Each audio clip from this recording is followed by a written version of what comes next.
This time I would like to call the regular meeting to order. Clerk of the board, please call roll. Arencibia, Present. Hall, Present. Segura, Here. Solis, Present. Tarantino, Here. Aguirre. Here. This is the point on the agenda where members of the public may address the board on matters posted for the special meeting and in accordance with Government Code Section 54954.3, Section A. The board will provide an opportunity for members of the public to directly address the legislative body concerning any item that has been described in the notice for the meeting before or during consideration of that item. Each person wishing to address an item on the meeting notice in closed session will have 2 minutes to do so. There are no speakers, Mr. President. If there's no further communication, I will recess the meeting for consideration of the following closed session items as posted on the meeting notice. 1, student expulsion, suspended expulsions, reinstatements, Education Code Section 48916, 48918, students identified by ID number. Public employee discipline, dismissal, release, reclassification, reassignment, resignation, transfer, Government Code Section 54957. Number 3, conference with legal counsel, existing litigation, paragraph 1 of subdivision D of Government Code Section 54956.9. Number 4, conference with legal counsel, anticipated litigation, paragraph 2 of subdivision D of Government Code Section 54956. And 5, conference with labor negotiator, Government Code Section 54957.6. We will now adjourn to closed session.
This time I would like to reconvene the regular board meeting. Clerk of the board, please call roll. Arencibia? Present. Hall?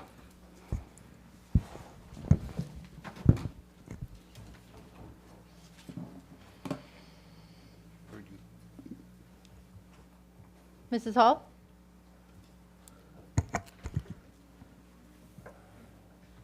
She's on the computer. I think she's having a problem with our can't hear. audio, yeah. Segura? Here. Solis? Present. Tarantino?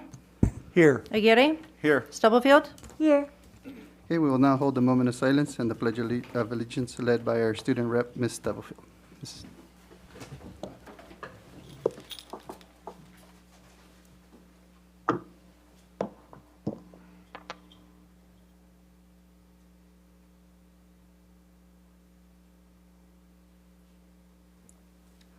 Place your right hand over your heart. Ready? Begin.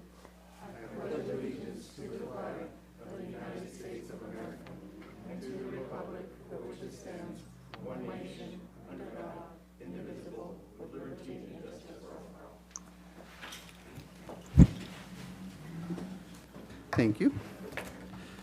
The board met in closed session preceding this meeting to discuss the following issues. 1, student expulsions, suspended expulsions, reinstatements, Education Code Section 48916-48918, students identified by ID number.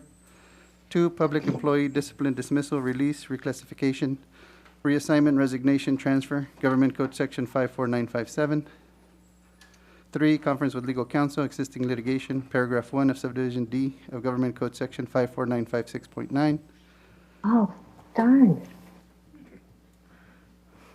You're- We got her. We can hear you. Yeah, she can hear now. Okay, 4, conference with legal counsel, anticipated litigation, paragraph 2 of subdivision D of Government Code Section 54956.9. 5, conference with labor negotiator, Government Code Section 54957.6. The board took the following action. Moved by Hall, seconded by Arancibia, to approve the request for leave of absence for 2 certificated employees with a vote of Arancibia, yes; Hall, yes; Segura, yes; Solis, yes; Tarantino, yes. Moved by Arancibia, seconded by Segura, to approve the settlement in Superior Court Case Number 37-20221-0004853-CU-5FR-CTL with a vote of Arancibia, yes; Hall, yes; Segura, yes; Solis, yes; Tarantino, yes. At this time, I will entertain a motion to approve the agenda for the April 11th, 2022 regular board meeting with the change that the board will first consider Board Agenda Item Q6 before the first presentation. Do I have a motion? So moved. Have a motion Second. and a second. Stubblefield? Yes. Arencibia? Yes. Hall? Yes. Segura? Yes. Solis? Yes. Tarantino? Yes. Motion passes 5-0.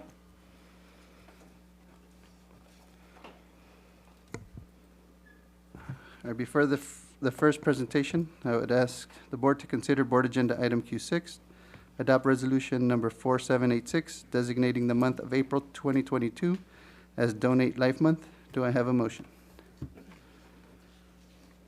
I'll make that motion. I'll second.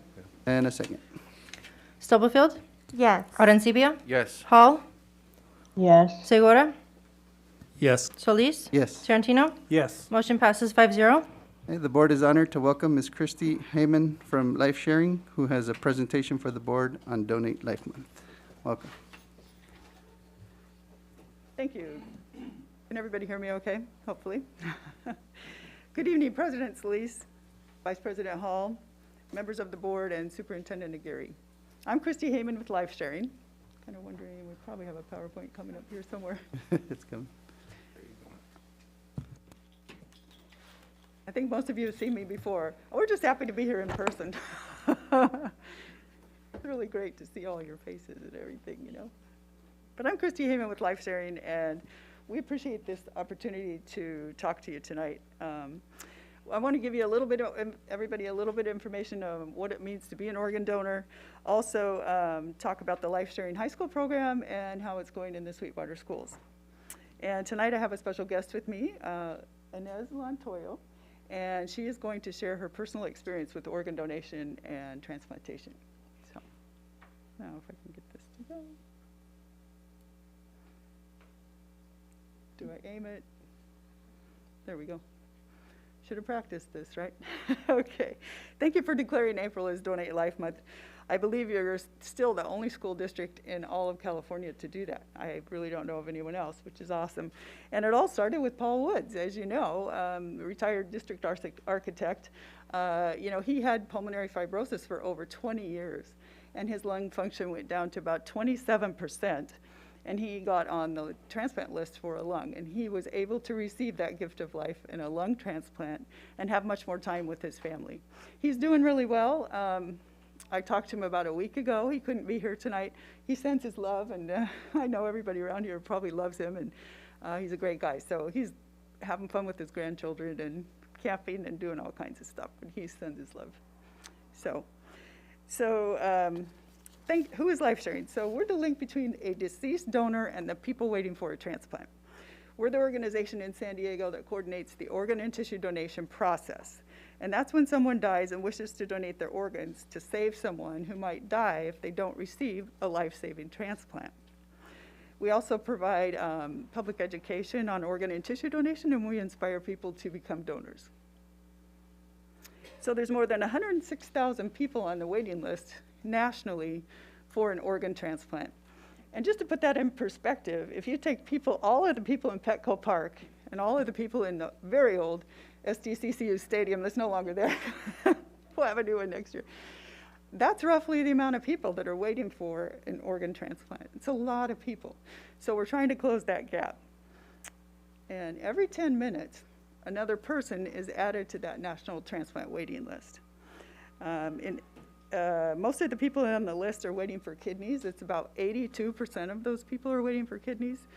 You probably know someone who has diabetes and may end up needing a transplant at some point. And while they can be on dialysis, it's a pretty difficult way of life.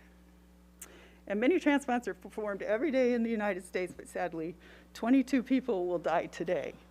Every day, 22 people die because an organ doesn't become available in time.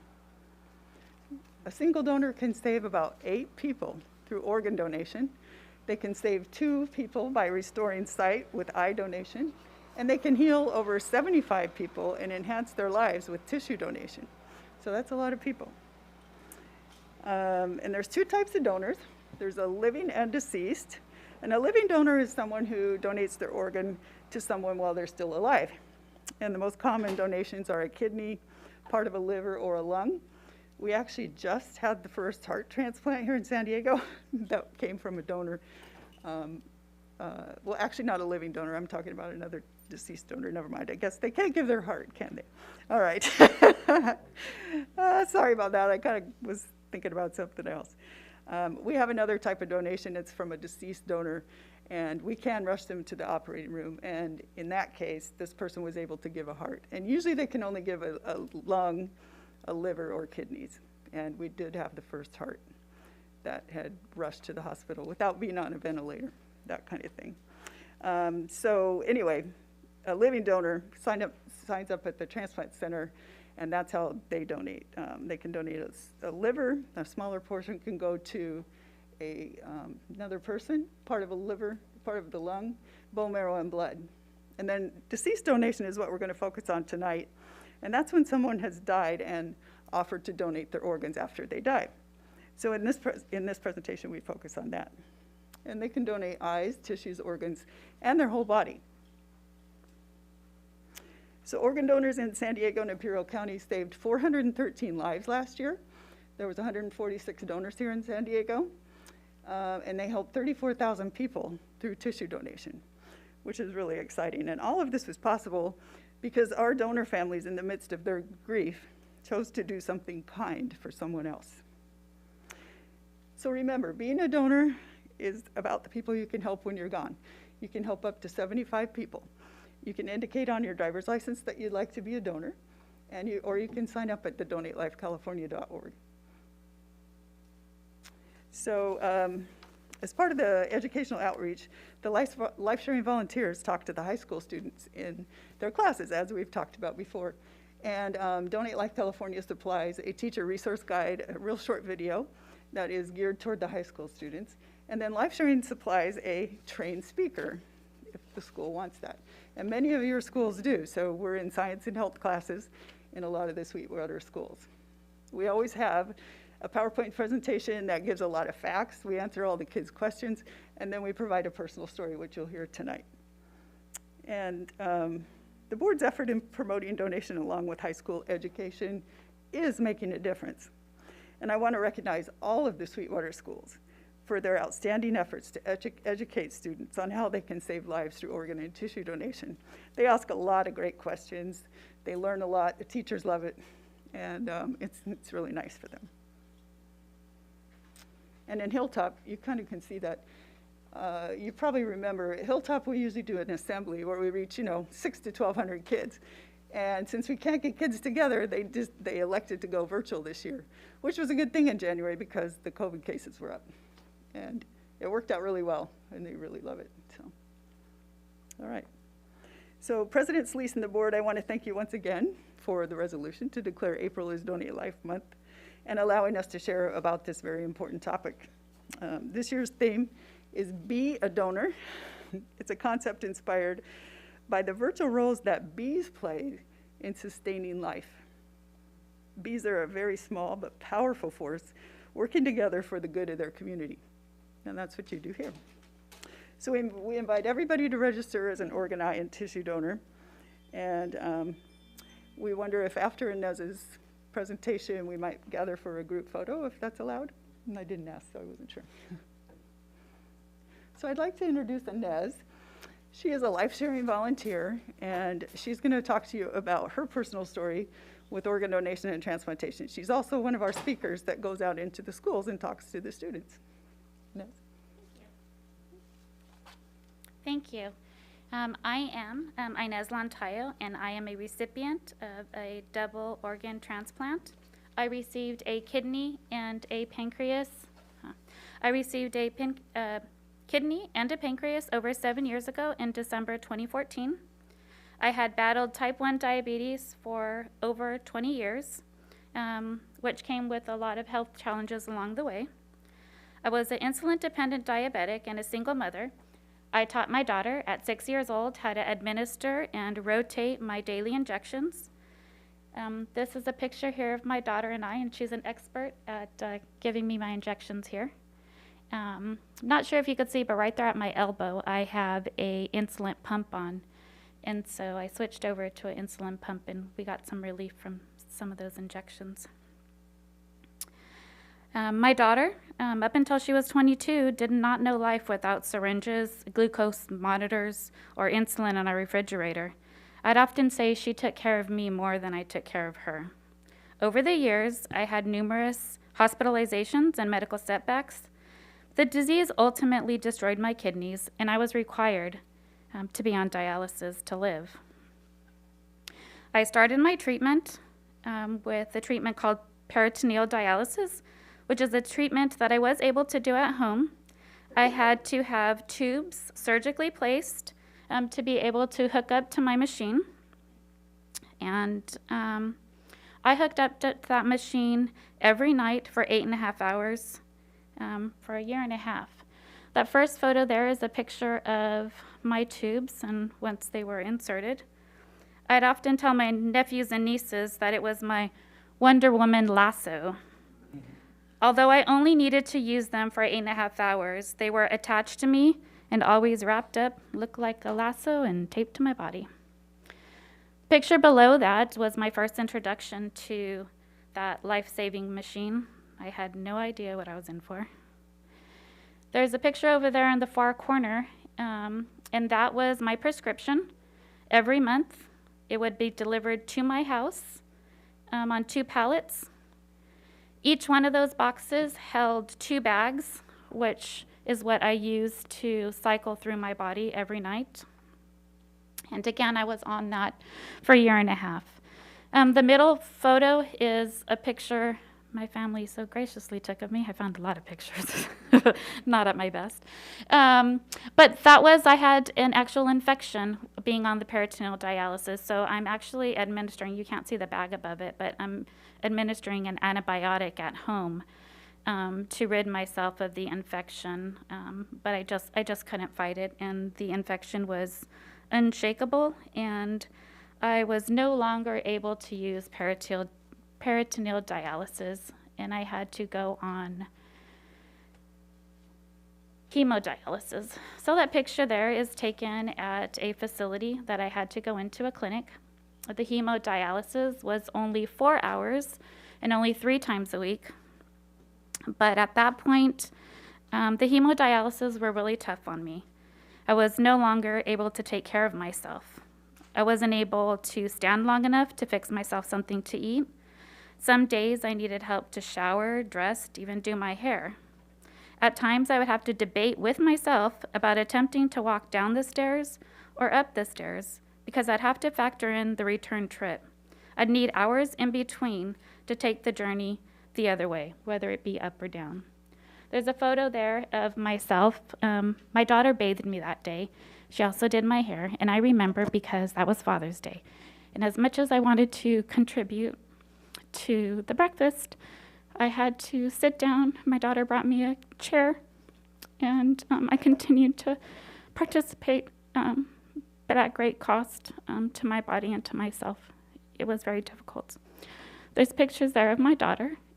Because I would be there for 4 hours, she would stay there with me and do her nails or give quizzes on her phone, surf the internet.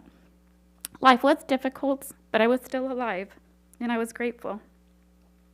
Dialysis was keeping me alive, but my quality of life was slipping further and further away.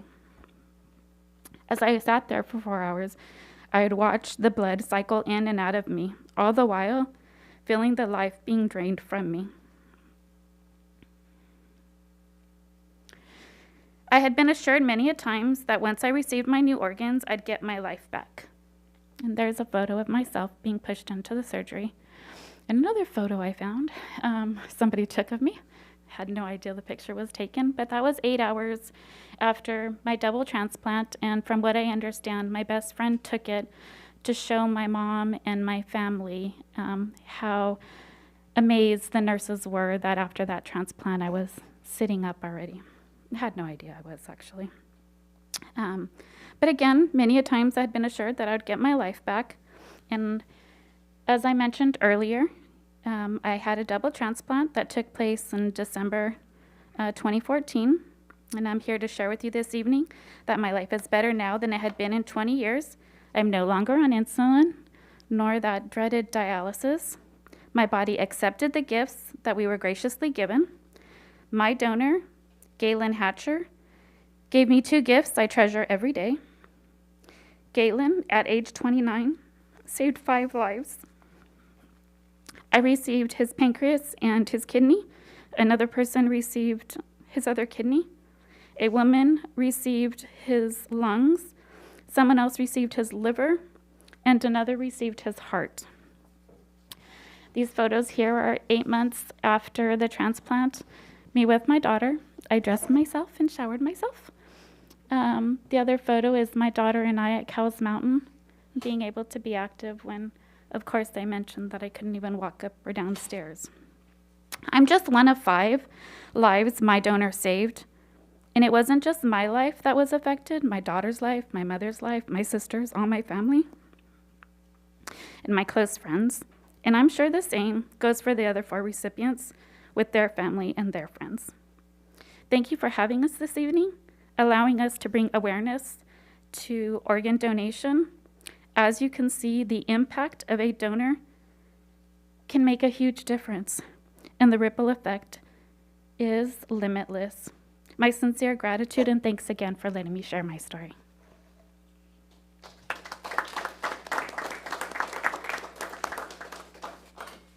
Thank you very much. Thank you. I don't know if you can do a group Yes, or no. yes, we definitely. We've always done. Okay. Thank you so much.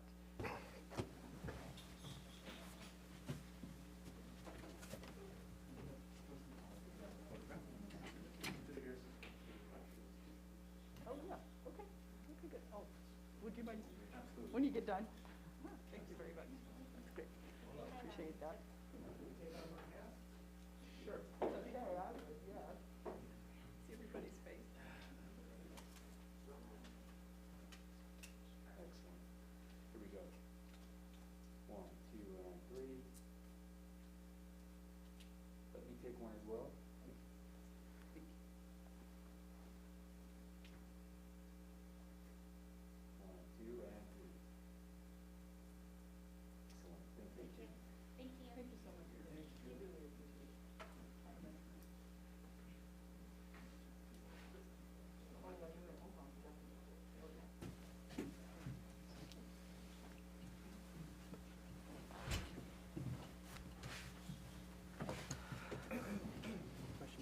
I was just going to say, Ms. Heyman, I would just like to congratulate you on your receiving those two transplants and having an amazing daughter to boot.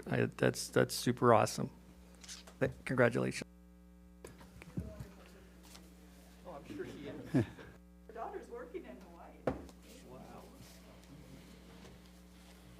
Thank you very much.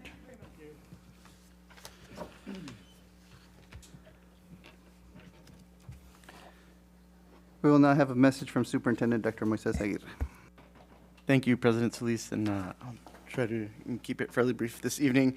First update is just want to make sure that we announce that beginning next month, we will transition to, for those who are vaccinated, masks will be strongly encouraged, but not required. For those who are unvaccinated, we will continue to have that as a requirement here at the board meeting, so I just want to make sure we made that announcement. Also wanted to make sure that we mentioned that late last week, we're able to arrive at a tentative agreement with our educator association. We're very, very proud of the work that we did together.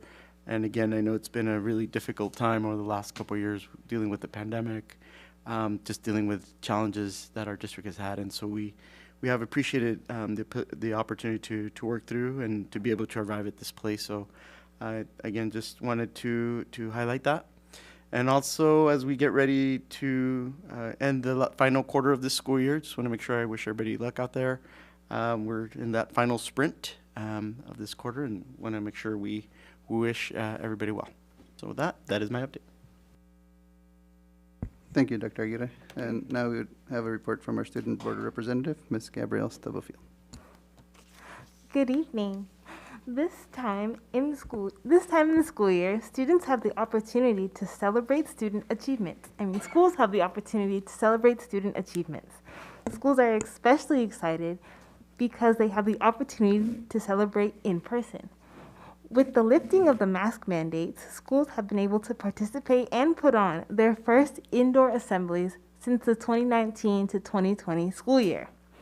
These assemblies created a positive culture in our schools, as students were also incentivized to participate in Spirit Weeks, which brought a positive atmosphere to the campus and the student body closer. We are looking forward to the continuation of these events as we end the school year. Thank you. Wonderful, thank you. And now we would like to welcome the DLAC President, Ms. Guadalupe Estrada, to present the DLAC report to the board.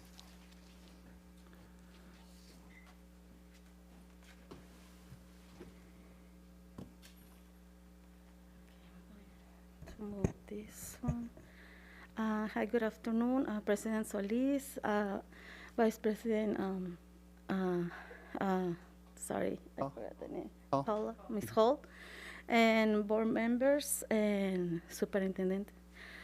Today I'm going to speak in English, but if some word I forgot, so that's why I asked Ms. Mr. Guzman, sorry, so he can help me. So can you share our report? Oh, sorry, I see it there. Okay.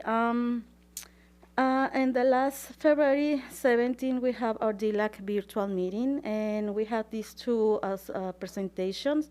It was support for LGBTQ students, and you have the presentations, but what I want to share with you is some parents have some concerns, and they talk, because we have space, so we can put it on the chat, or we can put it in the input on the worker rooms, breaker rooms, but also they speak. So one of the concern, it was a few parents, the concerning was about the restrooms. If the district can put one restroom with no gender, like in the malls or in another places. And the other issue they was asking is when PE, and if the students need to change the clothes, if they could have some space for these students. So a few parents was asking about these issues, and it was very concerned. So I know we received the presentation. They say we have a law, and also we have a district policy, Sweetwater Union High School District, that support our students. They can use every space in the schools. We know that, but also I want to share that concerns from parents. The other subject, it was the development of plan to ensure compliance with any applicable teacher requirements. And this I want to share also because we have the presentation, but more, we have an example. We always ask how we can know our teachers the fully requirements. The district always say yes. I always ask in my schools with my principals, and they say yes. But I always was one of the parents like me was, well, yes, they say yes, but how can I know? And in this presentation, they show us how can we learn, how can we find.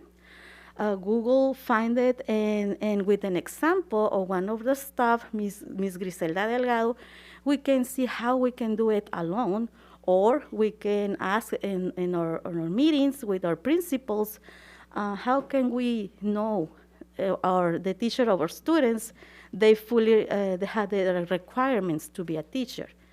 So I asked if they could share with our principal and our schools if they can share this information to us. Because I know for many years, we always ask this, how can we know? Because you say no, how we can know? So we have now the information, we have the website. Some parents, we know how to do it, but I know some parents know. So that's why one of our recommendations was if you can ask our principals for each school, they can share that on their meetings and all the parents. And the questions, you have a lot of questions making from parents about a lot of how we can know my teacher is fully credentialed. After the presentation, we know a lot of that answers, but you are going to see a lot of a question about that. So, and okay, thank you. And another meeting, we have a joint meeting with Elac and DPAC. It was also virtually, and the subject was Title III Plan Budget, English Language Master Plan, and our goals. And it was in this presentation, also parents give a lot of questions. Parents know what it means Title III. And also, I want to be very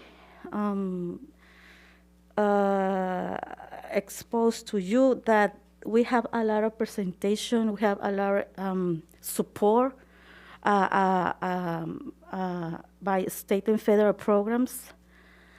But you know what? With all this presentation, we understand, like parents like me, I've been so many years here, so I know how to support my parents in my Elac. But if the school don't have in their Elac meetings, if the school are having so much problems to get parents to come into our Elac meetings, virtually or in person, how the parents are going to knowledge all this information? Because state and federal program staff, Dr. Ana Maria Alvarez, they support us. And with these many years, I can share to you that yes, we have a lot of support with them.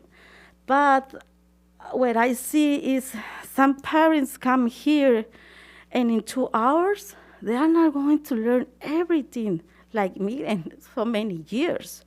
So we need our help in our sites, in our schools. They help us, give us the information too.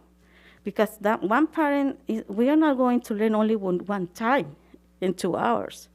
we need all constantly reviewing, hearing about budget. The money is so, how you say, un tema muy confundido. It's a very confusing topic. Yes, so money, so that's why for English learner parents is so heavy. This subject is so heavy. So, and then the other thing, Title I plan, okay, in Title I plan budget overview for parents also it was presented by our director, Ms. Delgado. What I really enjoy or what really the parents like is because she shared with us the whole schools who are Title I and the other schools who are not Title I. Because on the presentations in the last years or in the last months, they always ask, oh, what school is? But sometimes, like some parents, we know what school are my boy is Title I or my student or my girl. But another parent, the new parents, the coming parents for elementary to Sweetwater, they don't know. So we appreciate so much that she shared with us the list of the schools who are Title I and who are not Title I. So the number 3 is extending joint meetings time presented by Juan Vega. He is the DPAC president. We see also we share. I see here that you put in your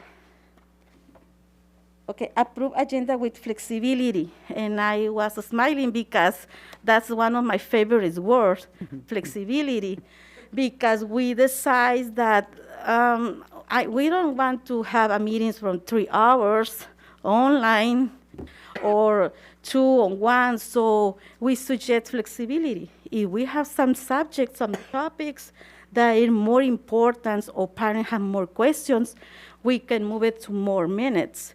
Or if we have like not many questions from parents, we can go on sometimes finish in 2 hours. So that's why I see here also flexibility, so I really like that word. And last, you are going to find the site Elac reports. And I don't know if you can scroll down, please. Yes. Okay, you can see here it's only three schools. So with this example is what I'm telling you that I don't know is what happened. I don't know if the schools are having Elac meetings, or I don't know what is happening. I don't know if the parents or representative, they don't know how to send the report. We always asking how can we help parents, always in each meeting. And our staff from state and federal, they send an email. You have meetings, you have ELPAC, ELAC meetings. Can you say yes or no? Or how can we help us? We always are asking, and I always say you can go and go with your size, with your school if you need help. So with this example, it's only 3 schools. So I don't know what's happening there. I don't know if they have any meetings. I know sometimes, like my school, we have in each month's meetings from ELAC meetings, but sometimes it's so hard to get parents going. We start, since we start the school year, our school and also me donate stuff for raffles. So I don't know, so we are always working. How can we get more parents to our meetings? So I think so this is the problem with all the schools, but we are working with state and federal staff, how we can manage to do the parents, the participation of the parents, and more for English learners parents. It's so hard. So if you can scroll down. Here is the question. This is from February. I know, do you have this from, I don't know, from Friday? So you can see a lot of questions, and a lot of questions here against, I see like subs. And for many years, we always asking about subs. I know now we have ¿cómo se dice? Muy pocos sustitutos. And very few substitute teachers. Yes, thank you. So I know we had that problem about COVID, but we always seen these questions. What qualification they have, if they are bilingual, if they're going to classes they are with English learners, or if they only speak one language, Spanish, and they are going to classes that only speak English. So this kind of question that's always asking every year is always the same. And when we was working in the workshops, I hear the parents, they say, I don't want childcare. I don't want somebody going there and only, oh yes, you can play. Oh yes, you can hear music. No, we want a person who is there and our students working, learning, not only like a childcare there. Mm-hmm. So you are going to see the questions. And a lot of these questions, I think so we were answered with the presentation. So can you scroll down, please? And this is our joint meeting. It's also more questions. I know you already read all these questions, and with this I want to share with you that one of our biggest concerns is that we want our students to improve because we know they are so, the grades are so low, our English learners are so low, so we want to improve. I know we are working, but we need to do much more. And I know this is a teamwork. I know this is from the district, from us, the parents, from the schools, and also from the community. I know this is hard, and the times, hopefully we are going back to the new normal, but we want that. We want our students, English learners, to go up again. And I had something more to share that last is, I want to share you that we are going to have the 2022 Sweetwater Union High School District Parent Symposium and Community Fair on May 7 from 8 to 12 noon. It's going to be on Montgomery High School. So they already sent our invitations, and it's going to be hybrid. How you say hybrid? Hybrid? Yes. Mm-hmm. Oh, hybrid. Thank you. It's going to be hybrid. Some parents, we are going to be there in person, and another ones are going to be by Zoom. So I think so. I share everything. You have the presentations also there, and it's like I say, we have very good presentations, and how you say, teóricamente hablando. Theoretically speaking. We have the support, but how can we give this support or this information to our parents if the parents are not coming to our meetings? And the parent representative, I think so. So they going to hours and Elac or GPAC meeting and try to understand all the information is too much. Mm.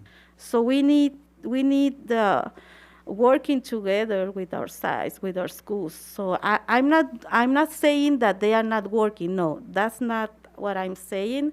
So that we need to improve or change, or I don't know, because like example, my school, we doing everything, so I don't know what more to do. So that's why we need more. How can we get parents coming, or how can we send the information, the meetings? I don't know. It's different. Some schools have apps, and like my school have the app. We have it there. We put it the agenda. We put it the minutes. we share the information, we share our meetings, school site council meetings, our Elac meetings, but I don't know, not so many people see it. So that was my presentation, and if you have questions. Thank you, Ms. Estrada. Any questions or comments from the board? Mr. Segura? Yeah, I would just say thank you so much for caring. I mean, it really comes out that, you really care for all the students, and I truly appreciate that. And I'm sure Dr. Getty hears, what you're saying and his team. And that's $1 million question in terms, one of your questions is how do you get parents to, engage in their time or volunteer their time? And I wish I knew the answer to that. Maybe there's other schools that have models that work, better than ours. Maybe, maybe we could look at that. I don't know, but that is the key: is to get.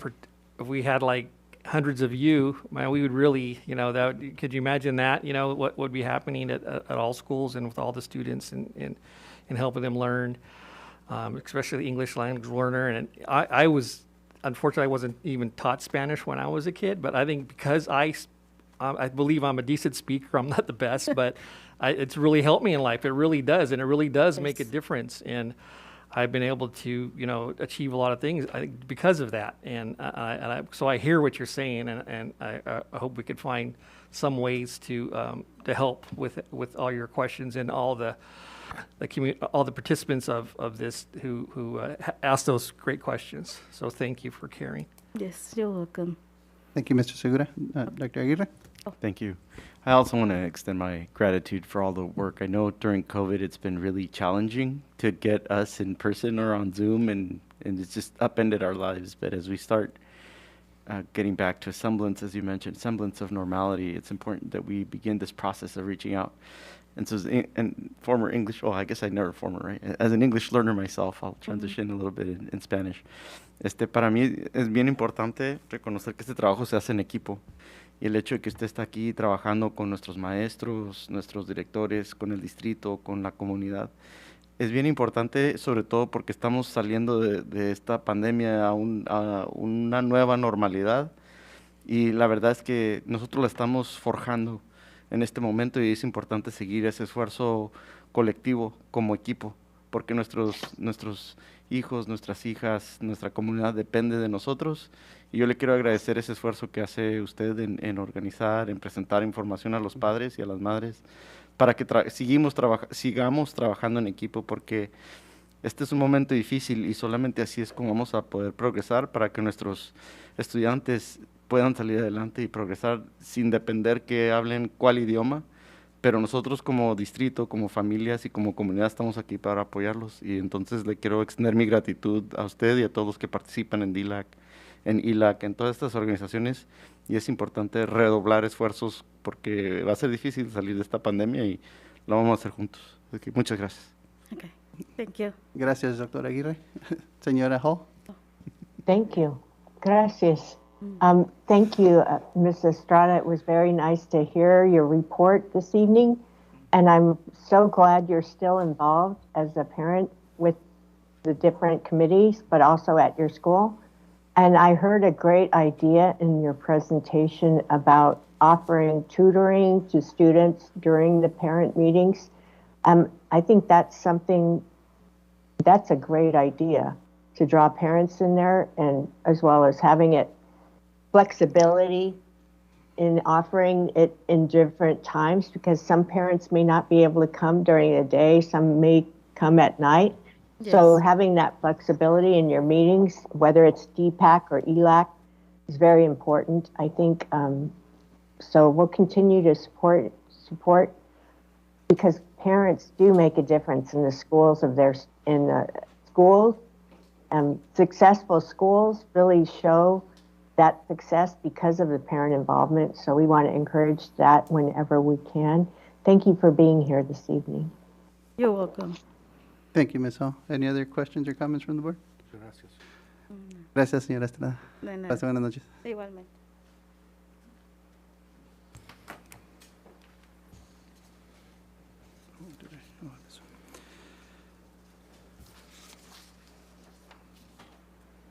We will conduct a public, I will now open the public hearing on the fee justification report and the proposed statutory level 1 fees and receive any oral or written comments.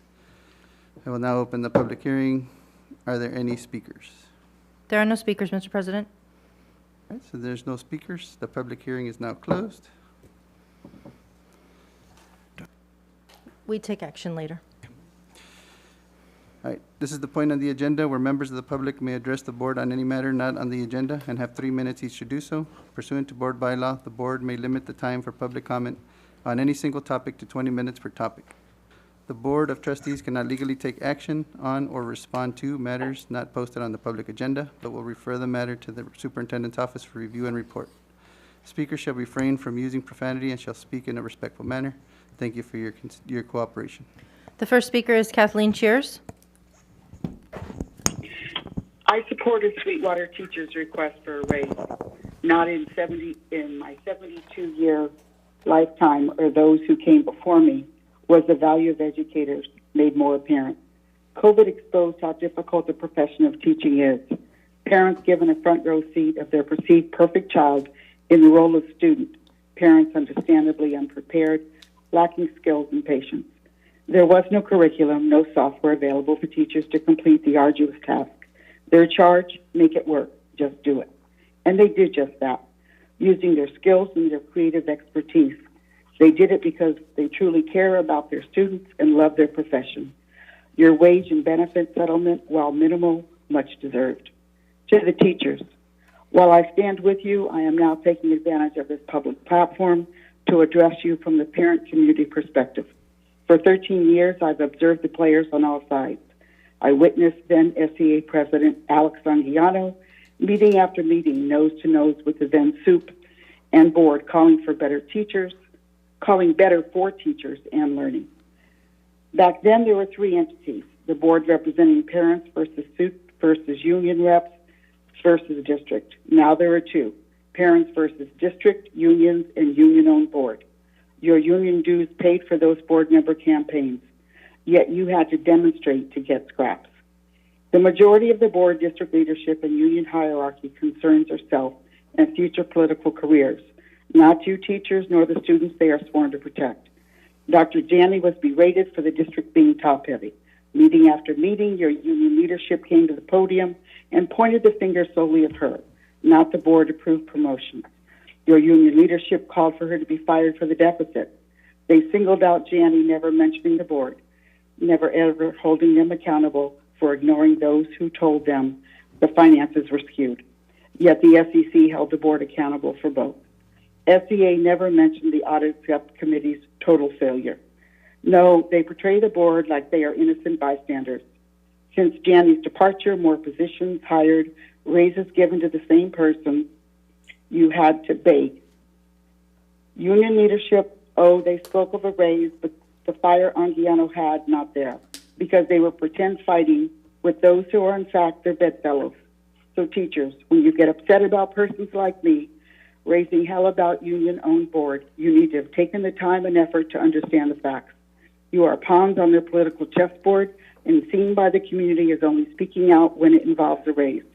Teachers, you deserve true representation by peers willing to do what is best for you, not peers looking to land a Sweetwater office job, board member position, some cush big labor job, or be hired back as a negotiator against you, the very group he was president of.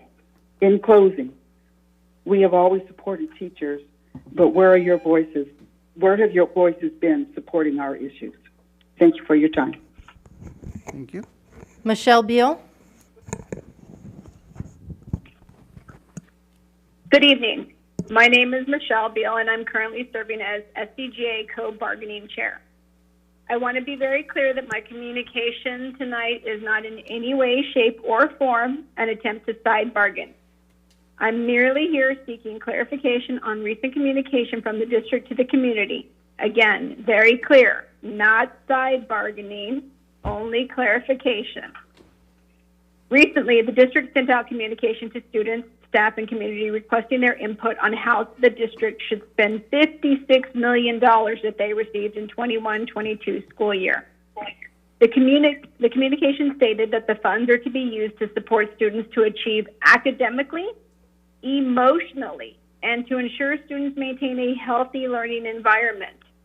The communication stressed the importance of capturing the community's thoughts and recommendations and suggestions based on the needs that we see at our schools. While I commend you for recognizing the importance of including the community, where I'm seeking clarification is, was the community included when decisions were made to extend management contracts for an additional year? When management positions were created? And when direct services to students were cut? And if the community was not included, is there a specific reason why they were not included? The district seemed to have good intentions, but it appears that where you somewhat failed short was in your execution. Moving forward, I would encourage you to include the community in fiscal decisions regarding management as well, because as we all know, every dollar affects every student. And lastly, tonight you heard about the importance of organ donation. As it's also known, giving life. As a living donor of 11 years who had the privilege of donating the kidney to my mom, I would like to encourage everyone to consider organ donation. Be a donor. Thank you. Thank you. Elena Vallejo Paez. Good evening, board members. I thank you for the opportunity to share my comment via teleconference, which is super helpful with two littles at home. My name is Elena Vallejo Paez, and I'm a counselor at Sweetwater High School. I was a student in the district from 1995 to 2001. I'm a proud Eastlake alum. I interned in the district in 2009 and then continued to work in different capacities until I was hired as a full-time counselor in 2017. I gained permanent status in the fall of 2019 and then received a layoff notice in the spring of the same school year. I've been working as a temporary counselor for the last 2 years. My layoff notice was due to a reduction in workforce, which was a direct result of the closure of several learning centers. 2 years ago, the district made the decision to close multiple learning centers, with the remaining 3 being projected to close in 1 year. These learning centers have primarily provided direct services to high-risk students. This year, the district has announced the elimination of a counselor on special assignment position, which provides direct services to our foster, homeless, and students in transition, our most at-risk students. At a time when there is more funding intended to serve these populations, please excuse my confusion in not understanding the goal behind eliminating direct services from these groups who need it the most. How is this putting students first? When the district was in a financial crisis, despite it being no fault of our own, counselors did our part for the district and for our students. We took furlough days and a reduction in wages. As we start to financially stabilize, the district is once again creating more expensive management positions while eliminating counselor positions, while they still have counselors who were once permanent on temporary contracts. Your general counsel has told you that we need to be fiscally conservative because of the expected drop in enrollment. We are losing students on a daily basis, but why are students leaving? Do you think perhaps parents believe they will receive more services elsewhere? Students need more direct services from counselors, teachers, librarians, nurses, and staff who are at the site doing the work day to day with students, not less. We are currently in the middle of a mental health crisis. The amount of social emotional need that I have seen this year has surpassed any other. Your counselors are burnt out. We are also on the cusp of an education crisis with the predicted teacher shortage that we have started to see with the lack of subs. Your teachers are burnt out.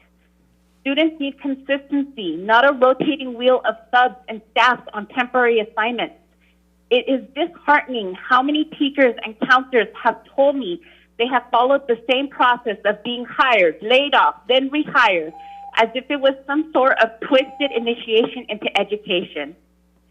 As I prepare to potentially pass on my students to another counselor, I urge the board to think about what it really means to put students first.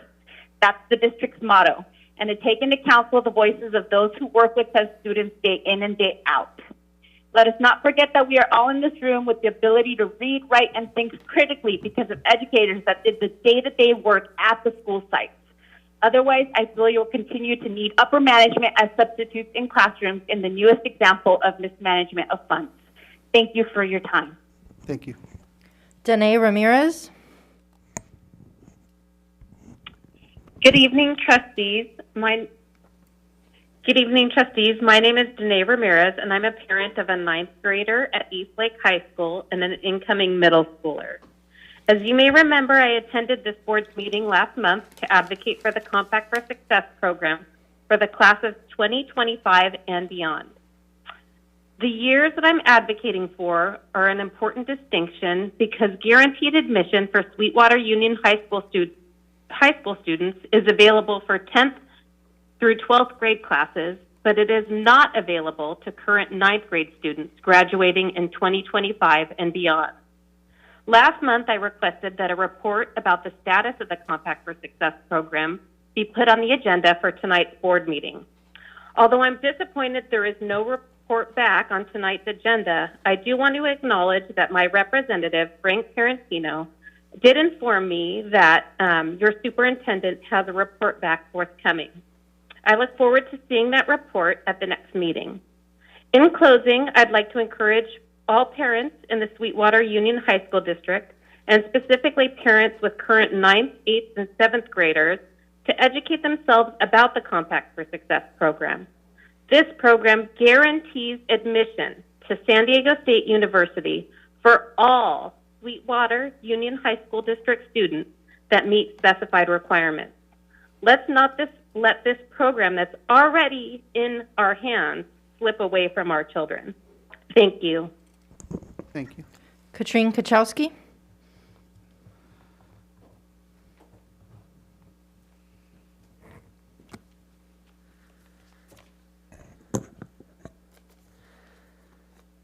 All right, hello again. So I'm still Katrina Chakowski. I teach at Mar Vista High School. And like our previous speaker, I was here last month to entreat you to do a couple of things. Go beyond traditional negotiations, which it appears you have done, and to acknowledge the value and power of teachers, which it also appears you've done. So I came last time as the representative of Mar Vista High School as the Teacher of the Year, and today I am one of your 6 Sweetwater District Teachers of the Year. So I thought rather than just coming to exhort and complain, I would come here with a different message this time. So this time, I have 7 essays to write in 12-point font, 3/4-inch margins all around Arial, etc. So lots to do. But the tentative agreement, I think, does exactly what it should do. It indicates respect for teachers with money in the form of an on-schedule raise. It recognizes the challenge of first semester with off-schedule compensation. And it reasserts the importance of security and quality of life through increased benefits contributions. 2 years ago, my heart broke as 209 of my finest colleagues were fired because of budget shortfalls. They left. Many found new jobs. The ones that still remain are working under temporary contracts. I find that appalling. Your temporary agreement communicates a message that teachers do in fact matter. I hope the new teacher colleagues who were forced out of our district are listening and return. We need you. Having worked at 1130 Fifth Avenue, I also recognize the tremendous effort required to right our financial ship. Thank you, Dr. Aguirre. You've made good decisions with public money. And special thank you to Dr. Salkeld. A person of lesser character would have left our district by now. Instead of cutting out when times got tough, you believed in us and helped us become a district of which I am again proud. I still remember when I first met you talking about a math science teacher initiative grant that would put young people in contact with exactly the kinds of college student tutors and institutional agents that Ms. Estrada was asking for in terms of tutors for children at meetings. There's possibility, and you knew what it was. So thank you, board. for backing our leadership to guide our path toward excellence when I joined my 5 Sweetwater District colleagues in applying for County Teacher of the Year. I'll do so with my head up. Thank you. Julie Walker.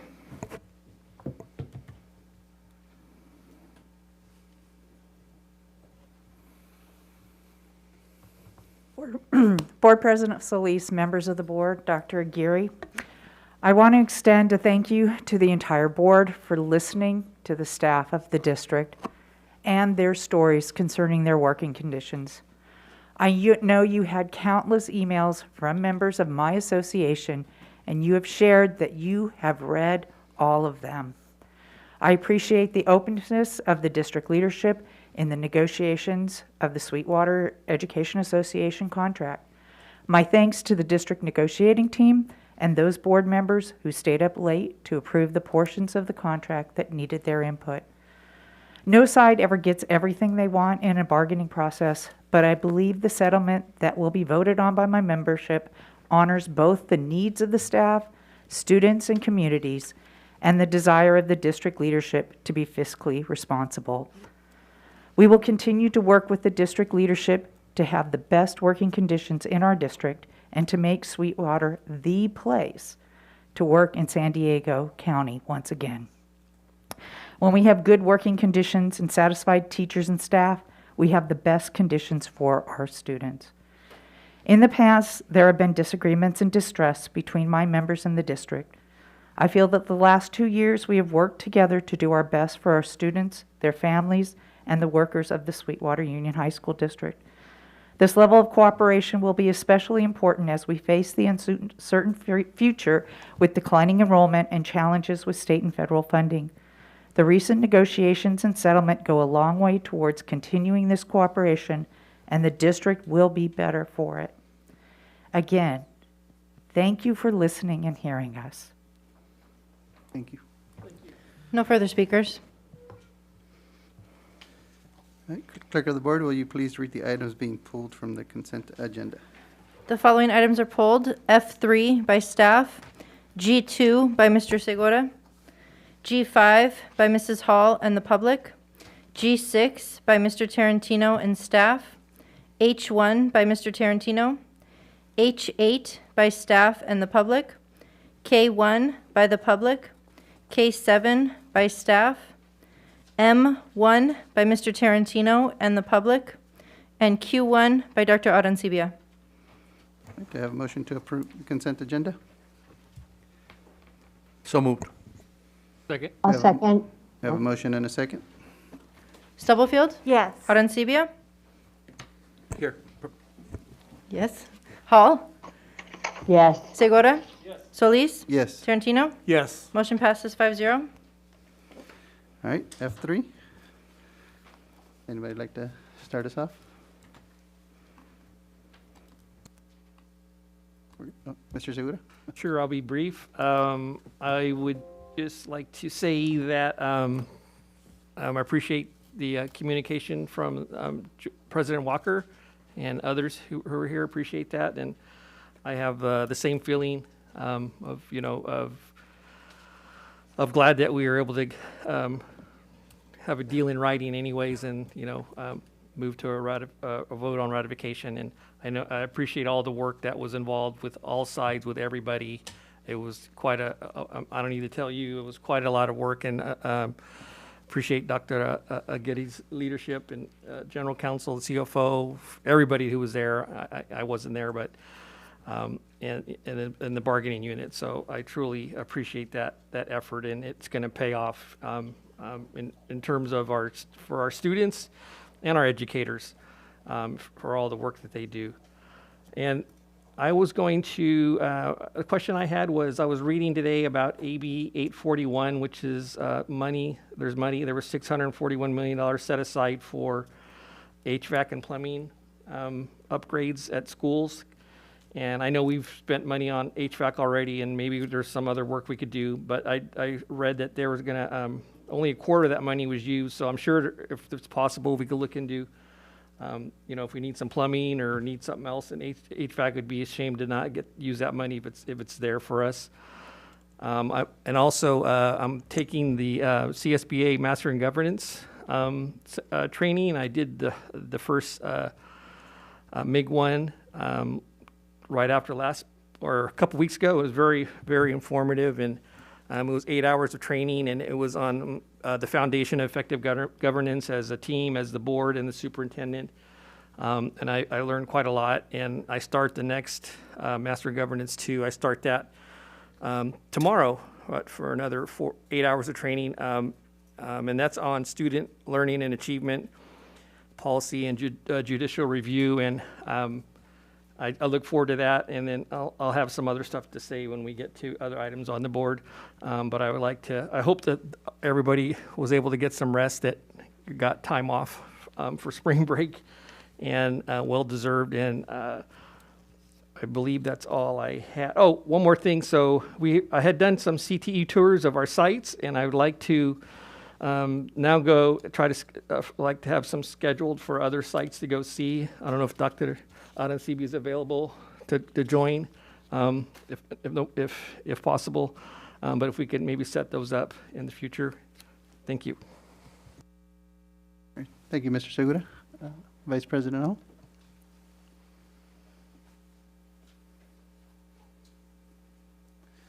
You're muted, Mrs. Hall. Yeah, thank you very much. I kind of figured that when I saw.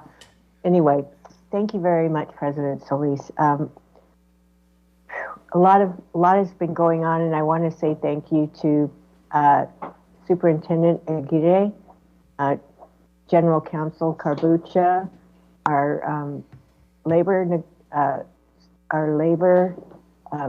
relations head, Roberto Rodriguez, and Dr. Jenny Sockeld for their team effort on the negotiations. I really appreciate all the time, and it seems that we have reached a really good conclusion for this effort, and I really appreciate it. I think everyone is well deserving of that, but it couldn't have happened without everyone together doing this work.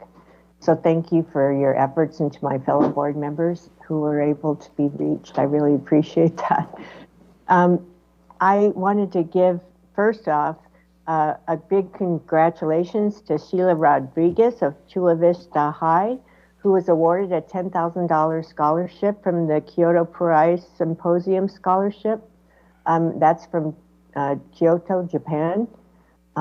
There's an article in the UT if anyone wants to look further in that, but I think that's such a wonderful recognition, and it's coming from a different country. And I think what they're saying, if I read it correctly, they're going to actually receive it in Japan when they're able to go there. I hope that she's able to do that in person. What a trip that would be for her. I also had visited legislators last month, along with the California School Boards Association on their Legislative Action Day. I had a meeting with Chris Ward. That one went really well. Assemblymember Chris Ward, who currently represents the area I live in along the coast, but he's going to be shifting with the redistricting, and he won't be my assembly member anymore, but we had a really great conversation, a lot of positive feedback from him in support of all the different bills that we were advocating for, which really fit well with our own legislative platform that we approved back earlier this year. So I'm very much looking forward to some really good, I'm hoping that we have some really good action once the May revise comes out, because it sounds to me like our legislature is doing the right things when it comes to education. We met with staff from Assemblymember Aquila Weber, and the next day we met with staff from Senator Ben Hueso's office and Senator Tony Atkins.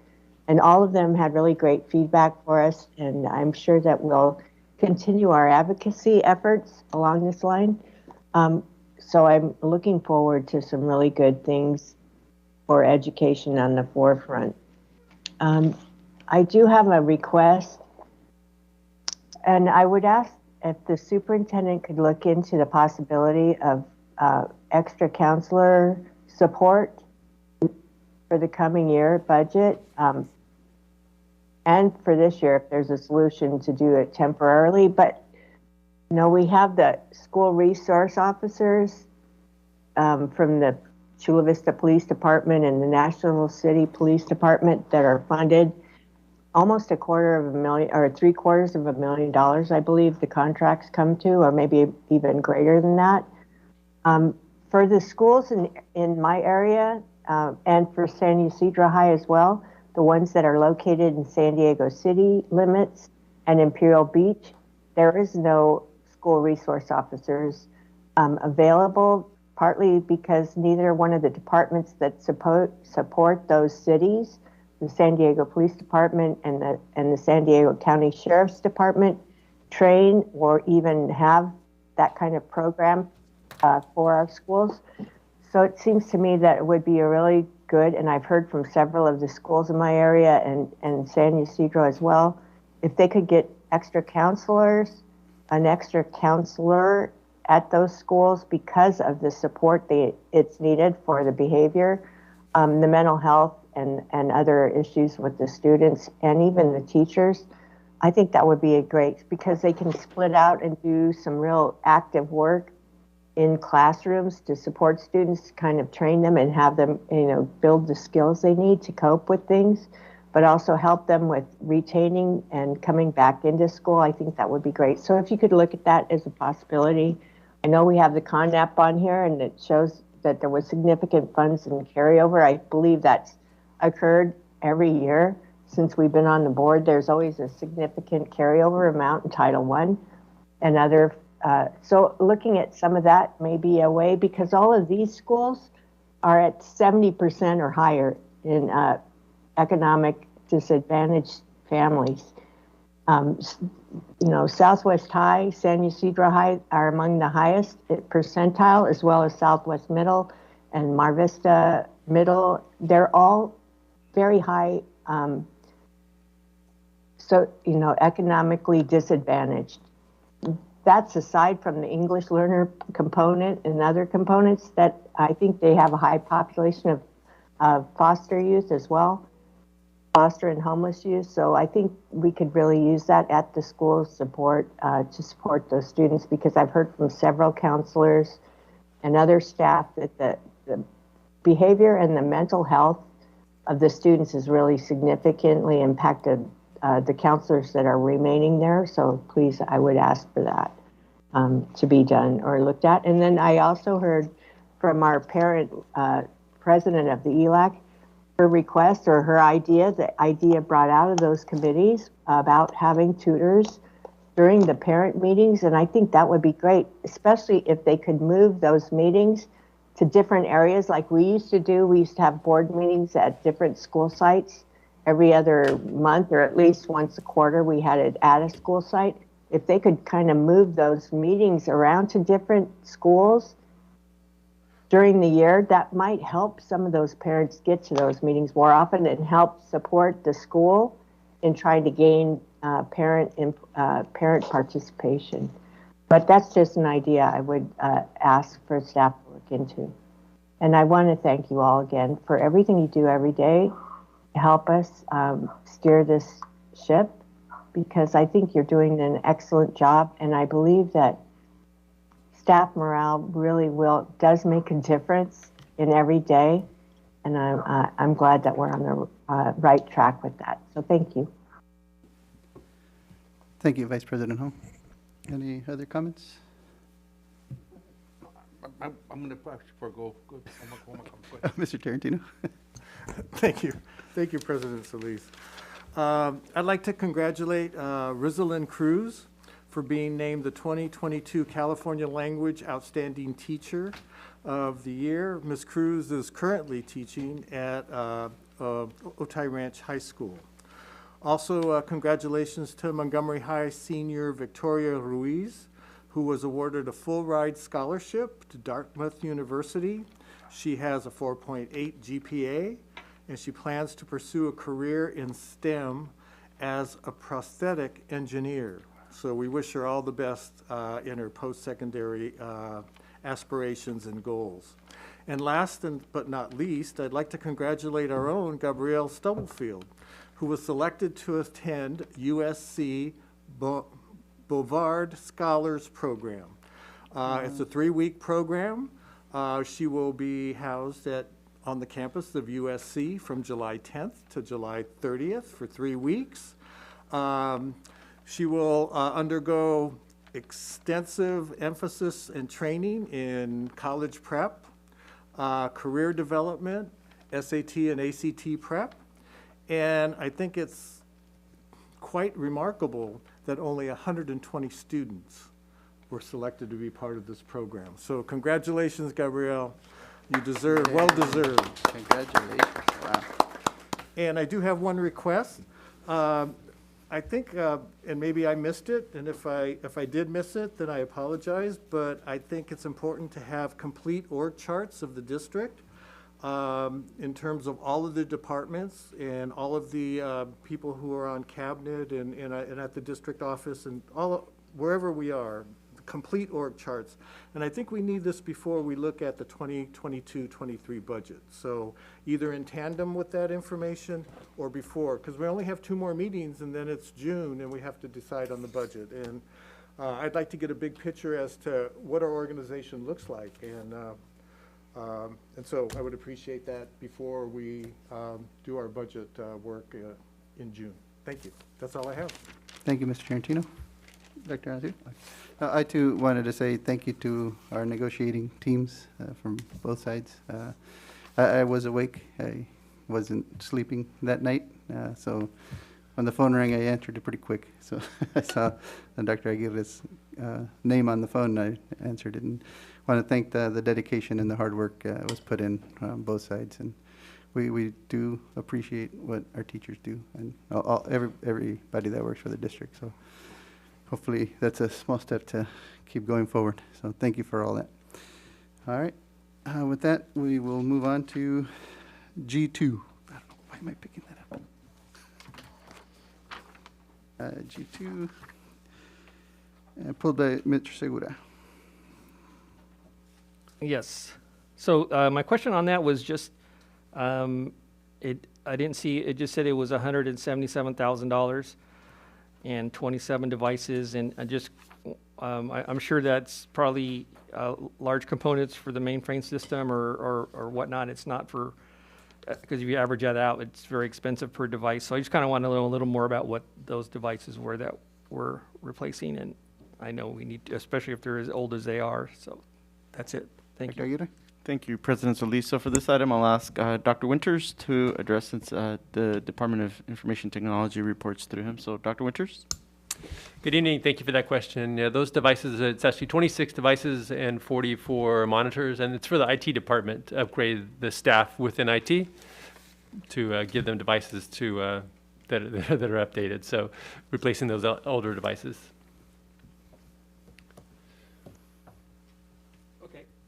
So it is. Is it like so? It's more equipment than I thought was there. So that makes sense because I thought it was only 27. So there's more than that. So all right, thank you, Dr. Getty. Are there any other questions or comments? All right. Motion to approve. I have a motion. Second. And a second. Stubblefield? Yes. Arencibia? Yes. Hall? Yes. Segura? Yes. Solis? Yes. Yes. Tarantino? Motion passes 5-0. All right, G5, pulled by Vice President Hall and the public. Yes, I have one speaker. Kathleen Cheers. Good evening. Page 1 of Title 2 indicates no, as in nada, nil dollars being used for class reduction size. In regards to the several comments by teachers and counselors this evening and in the past, with regards to how many subs you're using versus real teachers, I'm questioning if this money couldn't have been better spent in some areas. Throughout the attached documents, recruitment training indicates $0, yet there are several indications on these documents where professional development is being allotted hundreds of thousands of dollars. So I'm not understanding and bear with my ignorance, what is the difference between recruitment and training versus professional development?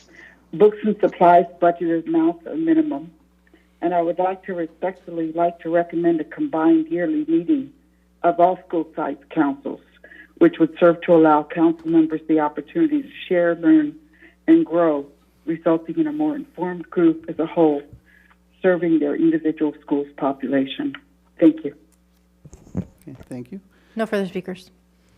Vice President Hall? Thank you.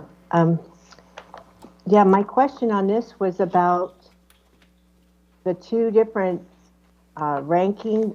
There's one of them is just the Title I ranking of schools and the allocations, I believe, has a certain, and I think the page number at the bottom on one of them said 15, so it's page 15 at the bottom.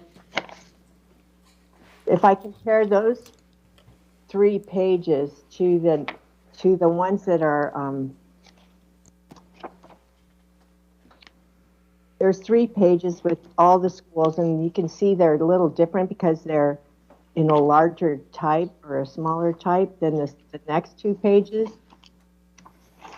The percentages of income don't match up, and I'm not sure why, because they're both Title I. Do you understand what I'm saying?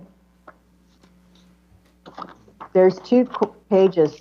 One of them is page 15 and 16. And when I look at the free and reduced lunch, the low income percent, it's different from page 18 and page 18 and 19. Do you know why? Dr. Aguirre? Thank you. I'll ask Dr. Alvarez to prepare a response to that question. Dr. Alvarez? I'm going to need a little bit of time to compare the two, if you don't mind, and we can write a written response in a board update. Yeah, because I'll just point one out. Mar Vista High on page 18, here it says that the low income percent is 64%, but on page 16, it's 70.93%. So that's, you can see there's some disparity between the two pages. So I'd like, yeah, thank you. Thank you, Vice President Hall. Dr. Aguirre? Did you have a... Thank you, President Solis. So I will ask for some time so that Dr. Alvarez can go through and do a thorough analysis and then prepare a response via a Friday update. Thank you. And if we could have a brief summary of the difference between professional development and teacher recruitment. We can incorporate that into the Friday update. Yeah, just for the public. Dr. Alvarez, can you please provide a brief response on differentiating between recruitment versus professional development? And they are essentially different functions, so I'll ask Dr. Alvarez to present an update or a description. Sure, I can provide at least a cursory description right now. So in Title II, there is the component for teacher retention and recruitment. So that's really bringing in teachers into the profession and then maintaining them in the profession. The second part is the ongoing professional development, and through Title II, it has to be a committee-developed professional development that is ongoing. So it wouldn't be just one-time professional development activities. It would be something that would be sustained through the district. And so Title II offers both of those components as part of the supports. Wonderful. Thank you for that. Okay. Any other questions or comments on G5? All right. Entertain a motion for G5. I'll move approval. I have a motion. I'll second. Stubblefield? Yes. Arencibia? Yes. Hall? I'll abstain. Segura? Yes. Solis? Yes. Tarantino? Yes. Motion passes 4 yes, 1 abstention. All right. G6 is pulled by staff and Mr. Tarantino.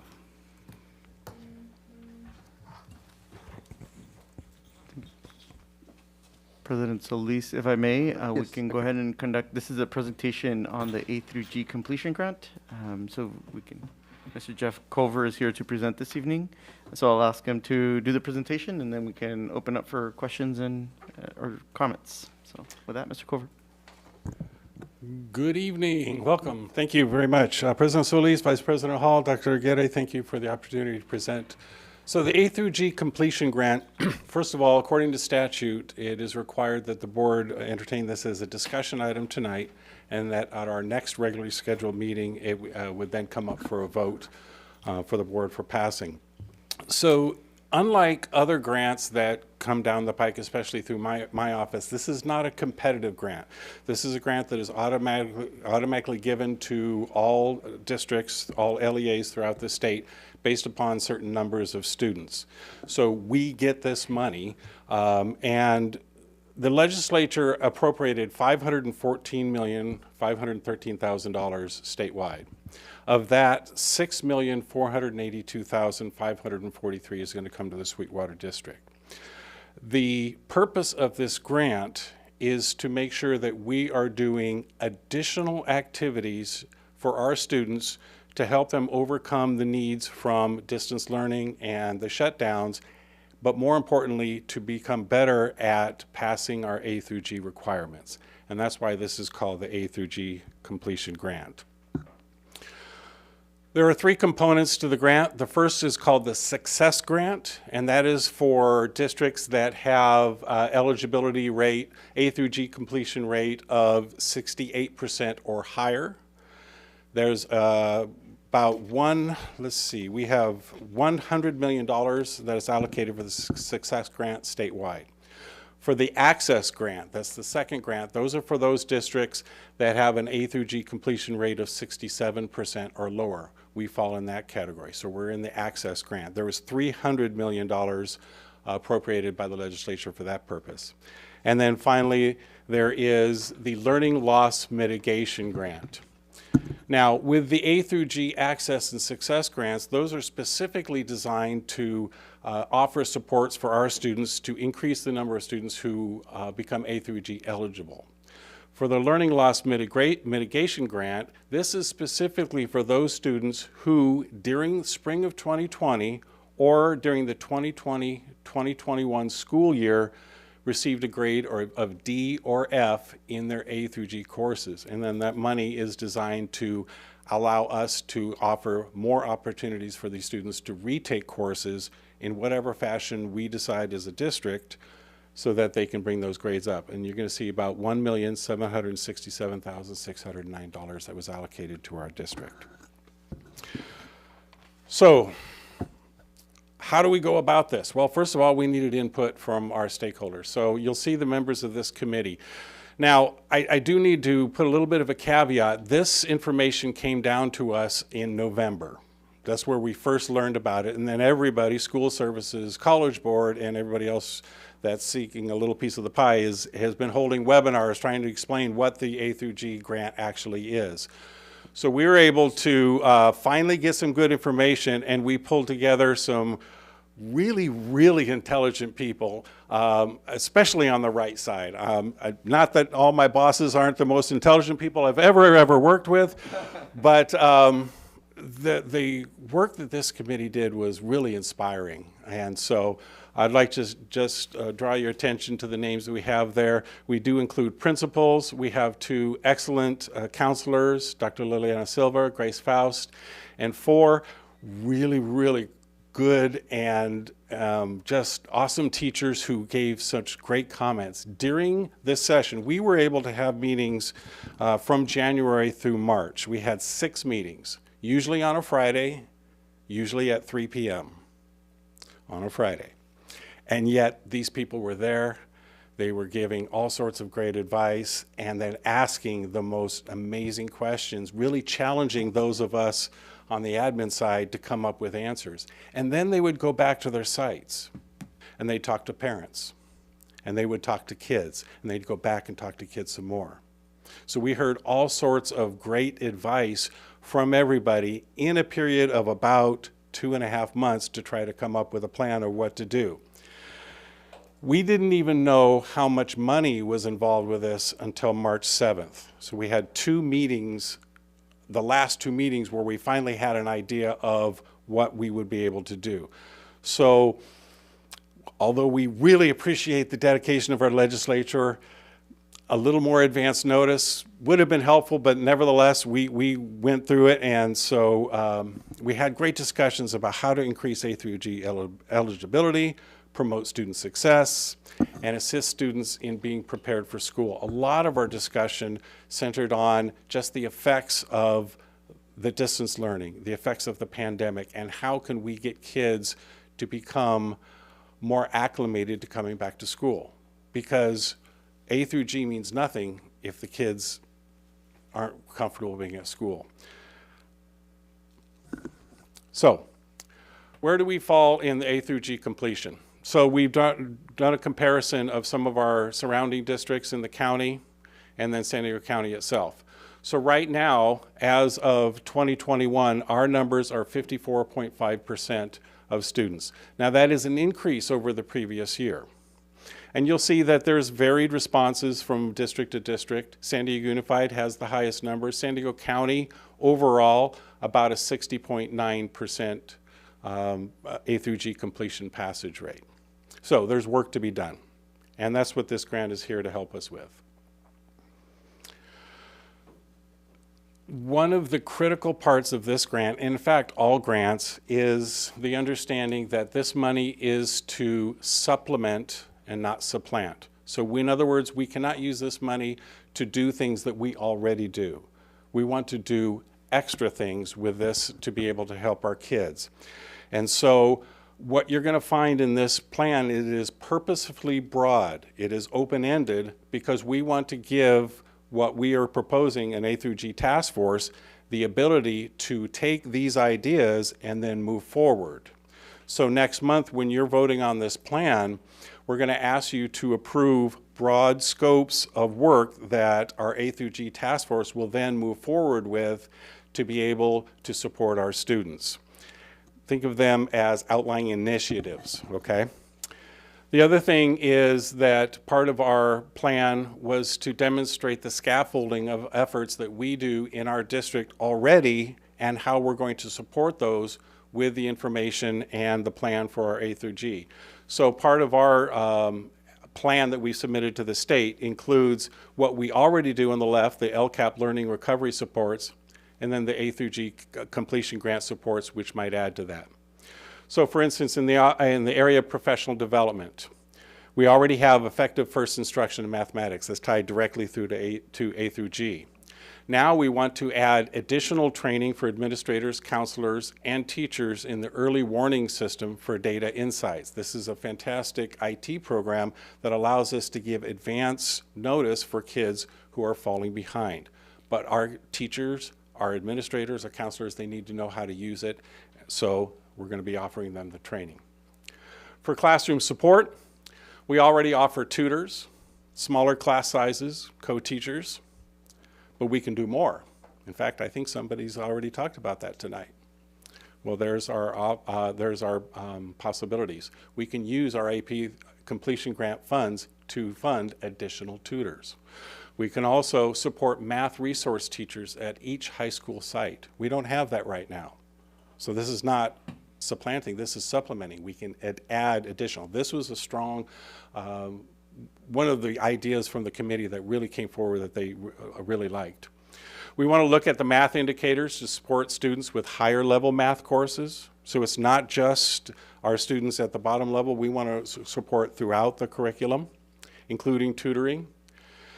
And we also like the idea of the link crew, which right now is for ninth graders, incoming ninth graders. Well, why not expand that to all students? Now, I should mention right now this grant is specifically for 9 through 12. The grant has language which outlaws possible uses, but it does not say these are the only uses. So it does allow us to do some supports for our middle school students who are going to be coming into high school for A through G. But we have to meet the needs of our high school students, especially our unduplicated pupils, first. Access to rigorous curriculum. Of course, we want our children to take rigorous curriculum. We want them to take classes that challenge them. We already have a task force for professional development so that our teachers improve in the teaching of these rigorous classes. We have TOSAs, district curriculum specialists, and we have avid tutoring. We would like to expand access to coursework and other opportunities to satisfy A through G requirements. Now you notice that one is really quite broad. That gives a lot of leeway to that task force to create ideas that specifically go towards expanding access. With our A through G completion rate, in LCAP we have augmented summer school, intercessions, and class interventions and credit recovery. We'd like to explore pullouts for vertical alignment of our A through G courses. So in other words, we bring all of our math teachers out to make sure that our courses from 7th through 12th grade are all vertically aligned. There's that A through G task force we talked about, and that includes extra duty, sub-costs, whatever it may need to be. And then directing those grant funds towards pupils in danger of not achieving a C grade or better. So we're not just going backwards for the students that have had some difficulties, we're also moving forward with those students who may face challenges. With the learning loss, now this is specifically for the learning loss grant, but it all kind of ties in. So we have initial assessments, interventions, progress monitoring, measuring effectiveness of support, Saturdays Academy, you can see the list. We would like to suggest that we start looking at Prep for Success programs at additional sites, and then supporting our advising plans and pupil supports, i.e. counselors.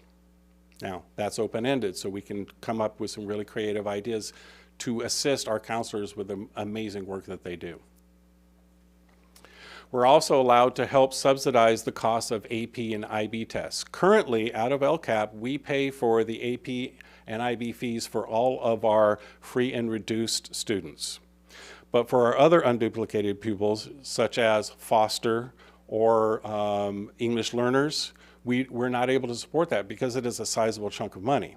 So we want to be able to look at our budget and see if we can help with the cost of these AP and IB tests, again, to give them the opportunity to excel. And then finally, of course, we want to make sure our parents, we heard some great discussion from our DLAC and ELAC parents, well, we want to help with that. So not only do we have the parent university already existing, but we want to have specific training for our parents so they understand what A through G actually means. Why do the counselors, are they always talking about A through G? And sometimes our parents don't understand that. Well, we were going to train them so they know what it means for their children and for their success in college. And then we also want to do additional training about our Sweetwater 10-year plan, which is 7th grade all the way through college. Finally, we do want to measure the impact of the funds because that is a requirement of legislation. So we're going to be comparing a lot of numbers between now and 25 and 26. This grant is one allocation. We have the money. I believe it's already in the bank. If not, it's coming soon. But it lasts through 25, 26. So it's not an ongoing grant in that we keep getting additional funds. You get one big pot of money, and that's spent through 25, 26, and we can encumber or spend that money how the task force and, of course, the board sees fit. But we're going to take all of our current data and then compare that with the data towards the end of this fund to make sure that we've had some success and, as with all grants, that we've learned some great lessons so that we can then look towards our budgets in the future to say, hey, this is a great plan. We think we should put some of our own dollars into it. Okay? So, thank you, Dr. Alvarez. Maria Esther Lizarga was going to be here with me, but she had a dentist appointment. But we had a great, again, the committee just did phenomenal work. I want to thank them for all their help, and we're open to any questions. Wonderful. Thank you. Mr. Tarantino? Thank you, Mr. Cover. I do have some questions. First of all, will there be any coordination with other support programs like Upward Bound, AVID, stuff like that in terms of coordination with this grant and that that extra support that's already in place? Yeah, the simple answer is yes, Okay. yes, and yes. Okay. The whole idea of the scaffolding of efforts is to add to what we already do and then come up with some new innovative ways. So Okay. yes. In terms of the accountability component, when you, at periodical times, I'm sure you're going to be assessing the effectiveness of the grant. I was wondering if the board could be included in the report that comes out in terms of your monitoring the progress as we go along between now and 2025, 26. I think that would Absolutely. be very helpful, either in a presentation or in Friday update. It would be, but I think that we need to be included in what's going on in terms of that. In terms of professional development for administrators, counselors, and teachers, will there be any professional development on how to build a master schedule? Because my experience shows that access to these courses depends on how the master schedule is built. And I don't know exactly, I know it's different at every site. At some sites, the principals do the master schedule. At other sites, it's a very collaborative effort through the FAC. At some sites, it's the counselors that build the master schedule. But is there any plan to offer master schedule building professional development so like that the students can get the best bang for their buck? Because a lot of times, if the courses aren't aligned in terms of maximum accessibility, no matter how much a kid wants it, they're not going to be able to get it. There is now. By your suggestion, we'll include that in. Oh, well, thank you. And let's see, what's the other thing? On the second page of the plan, under Sweetwater Union High School District provides access to A to G courses for all students through, and then it lists open access, course catalog. And then the second to the last bullet point, consideration of returning to the A to G grad plan. What is the grad plan for the class of 2023? I've been asked by counselors because they are registering students and they don't know whether the students will come under the California grad plan or the A to G grad plan. May I address that question, Dr. Aguirre? Sure, thank Good you. evening, Mr. Tarantino, board members.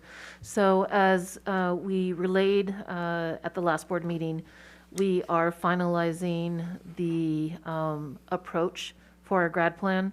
At the last board meeting, I shared that we would be taking it to our principals, to our work group who has made a recommendation, and to our counselors. We meet with the counselors this Friday. We did meet with the principals, and what they've told us is de facto, they have asked their counselors to enroll students based on the Sweetwater Union High School grad plan, which is the 44 credits. And because it's much easier to reduce a grad plan versus add a grad plan, in particular when you're building a master schedule and you're looking at that access and opportunity for students. And so by this Friday, we will have spoken to our internal stakeholders about the grad plan. Right now, the way that our two groups that we've met with have leaned towards, they are really recommending at this point that we transition back to the Sweetwater Union High School grad plan. That recommendation will be finalized this Friday, will be taken to cabinet on Tuesday, and then it will be brought forward to the board and to the committee as soon as possible, so that we can move that. Thank you for that.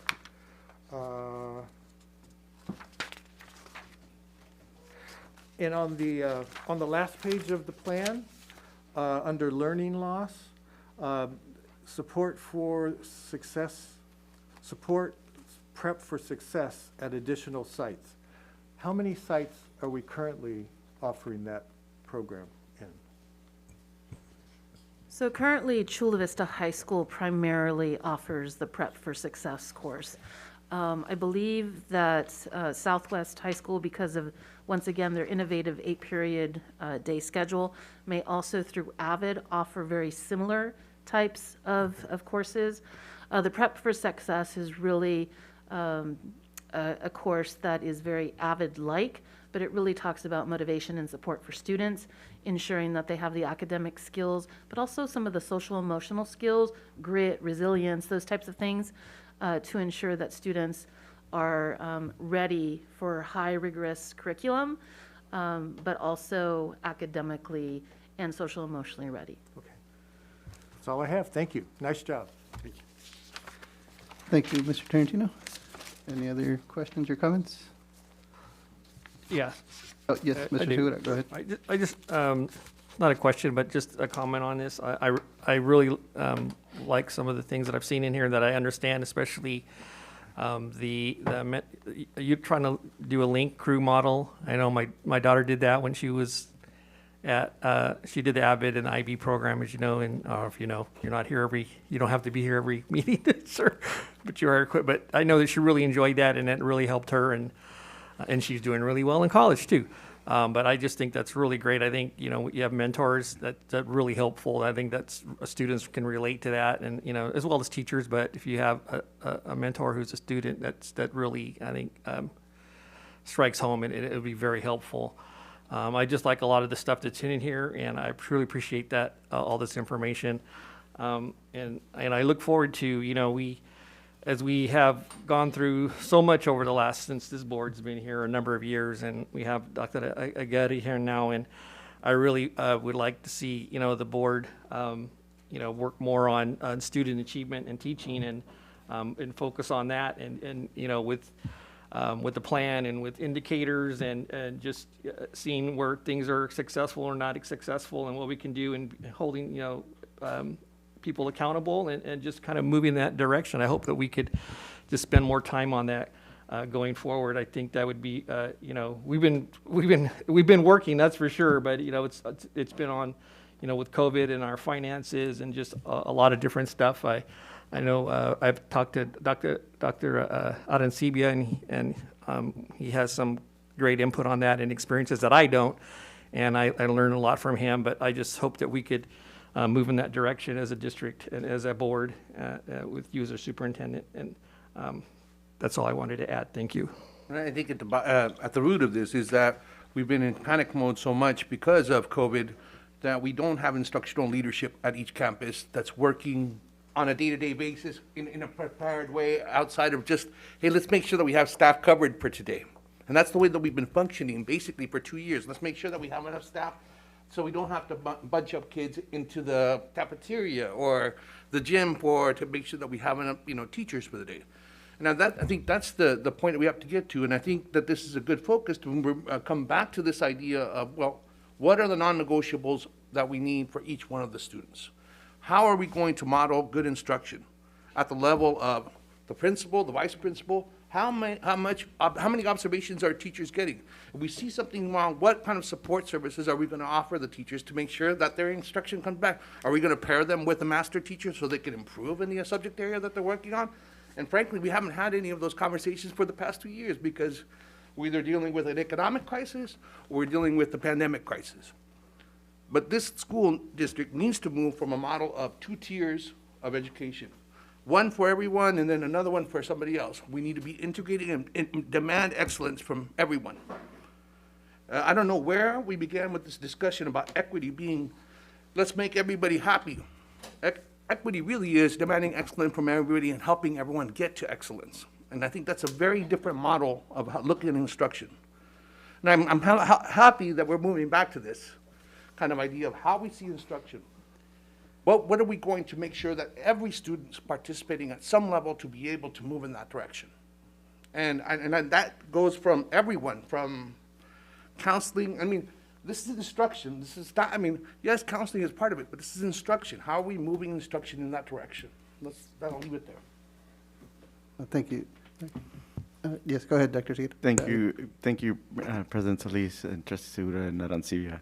So that's exactly the conversation that's been going on in the last couple of weeks with our leadership and our teaching and learning and our instructional team, really, is how do we regain that focus on teaching and learning, on quality instruction, so that we can rebuild coherence across our system.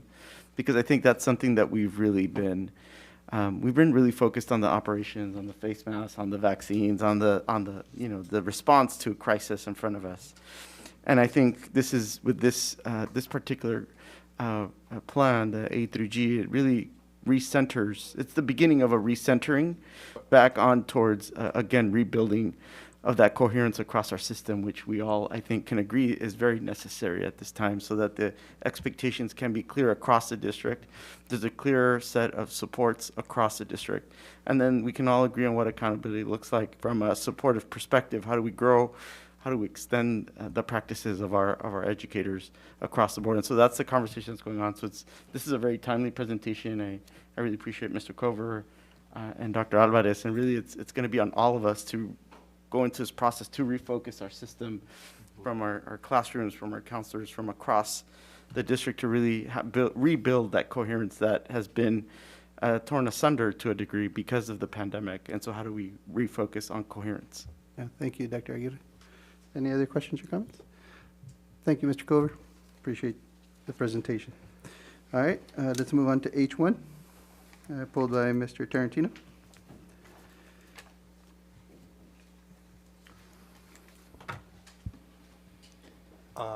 Yes.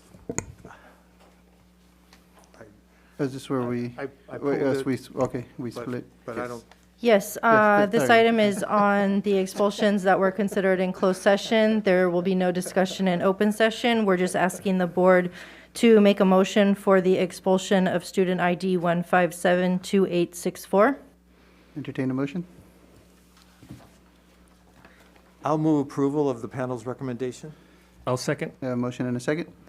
Arencibia? Yes. Hall? Segura? Yes. Solis? Yes. Tarantino? Yes. Motion passes 5-0.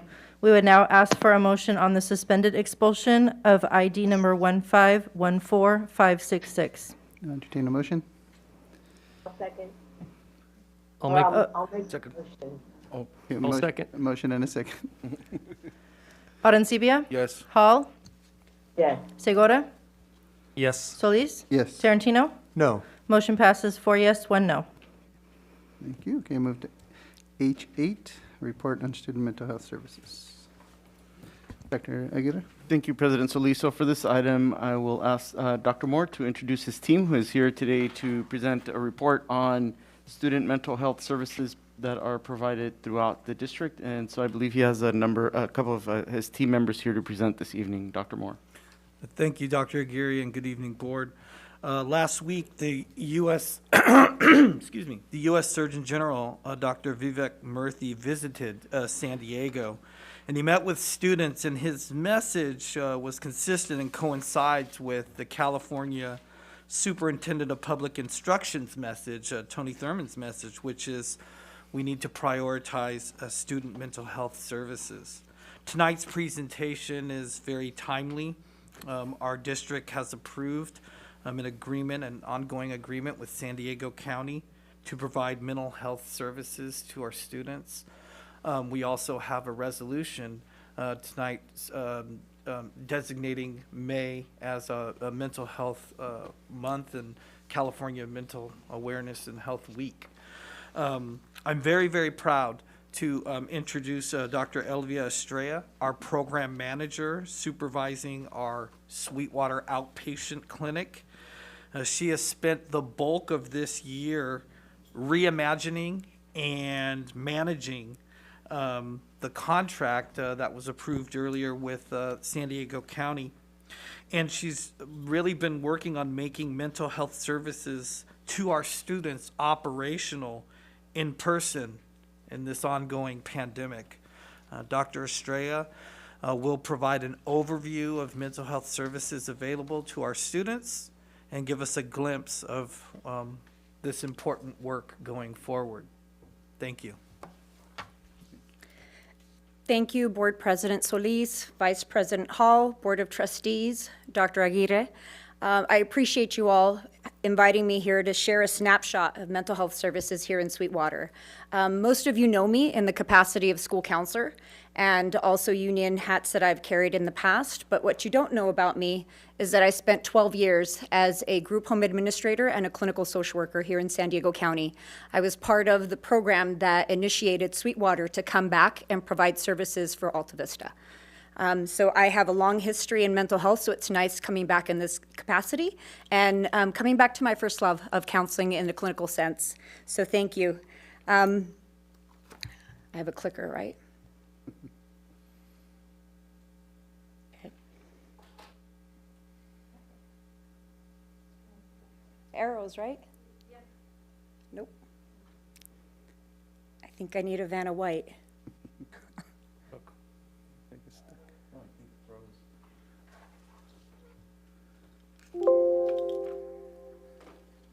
There we go. Can I see if? Okay, perfect. So wonderful. So I don't have to worry about that. So I wanted to give us a shared understanding of mental health services so we're all on the same page. So I went to the U.S. Department of Health and Human Services, which was one of the federal agencies that governs our county contract for with our Sweetwater Outpatient Clinic, to have us understand mental health while we are addressing a person's well-being in the areas of emotional well-being, psychological well-being, and social well-being. And taking that into context to understand how it impacts each student, how they think, how they feel, and how they act. That gives us the information to help us understand how people in these areas are impacted with stress, their relation to others, and their decision-making. I want to take us through the MTSS model and have you take a look at the clinical services that we provide in a snapshot with our clinical counselors are really more of a tier 3 intervention. It's an intensive intervention that few students will receive this service. We also have the tier 2, which is some support groups that we will be providing throughout the district, as well as a tier 1, which is a lift for everybody to do. Next slide. Our staff in Sweetwater, we do hire our own clinicians. We hire our clinicians through our educationally related mental health services, and this is specifically for students who have an emotional impact that impacts them from accessing their education. So these are students who have it identified on their IEP. We also have therapists in our youth and transition team. These are students that are identified as students that are unhoused, experiencing homelessness, or identified as foster youth. And then we have our Sweetwater Outpatient Clinic, which is the program that I have oversight for, which we hire our own clinicians as well. So we have the 3 populations where we use our own staff to provide this service. We also count on our community providers. We have a few, as Dr. Moore identified, and I appreciate the continued support for the County of San Diego Behavioral Health Services, our Sweetwater Outpatient Clinic, where we provide services to students identified as Medi-Cal eligible and meeting medical necessity. So we operate off of a medical model. We also have our community partners with Chula Vista Community Collaborative, National City Community Collaborative, as well as our community resource centers through SBCS.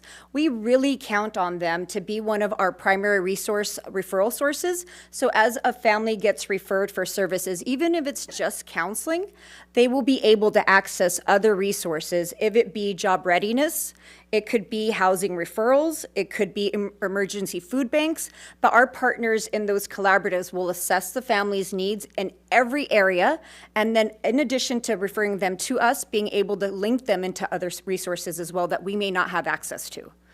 We also are partnering with Wellness Together at Eastlake High School, Otay Ranch, San Isidro, Castle Park Middle, and Community Day Campus. Wellness Together is one of our partners that really works on addressing the impact of underinsured and overinsured clients, that is not a context of services. They will take any referral. The challenge is that we do have a limited capacity of how many students they can access a year, which we are at that capacity, and I'm working with them to continue that relationship and the service as we move forward in the next year, and then maybe seeing if there's a possibility to increase, or do we have to remain at the same level in that access. We also have our Leidos and Family Forces partners. Our Leidos and Family Forces are for military students, military families. We have strategically identified Bonita Vista Middle, East Lake High, Hilltop High, I'm sorry, Bonita Vista High, I made a mistake on that. Bonita Vista High, East Lake High, Hilltop High, Mara Vista, Otay Ranch, and Olympian. And it was strategic to place our counselors through Lidos, since those are our schools that have our highest concentration of military populations. And again, once the Lidos providers themselves that are at these sites, they really focus on that tier 1 support with our military families. And if they see that they need a little bit more services moving into more of the clinical counseling, they'll refer over to family forces that will access students everywhere in our district.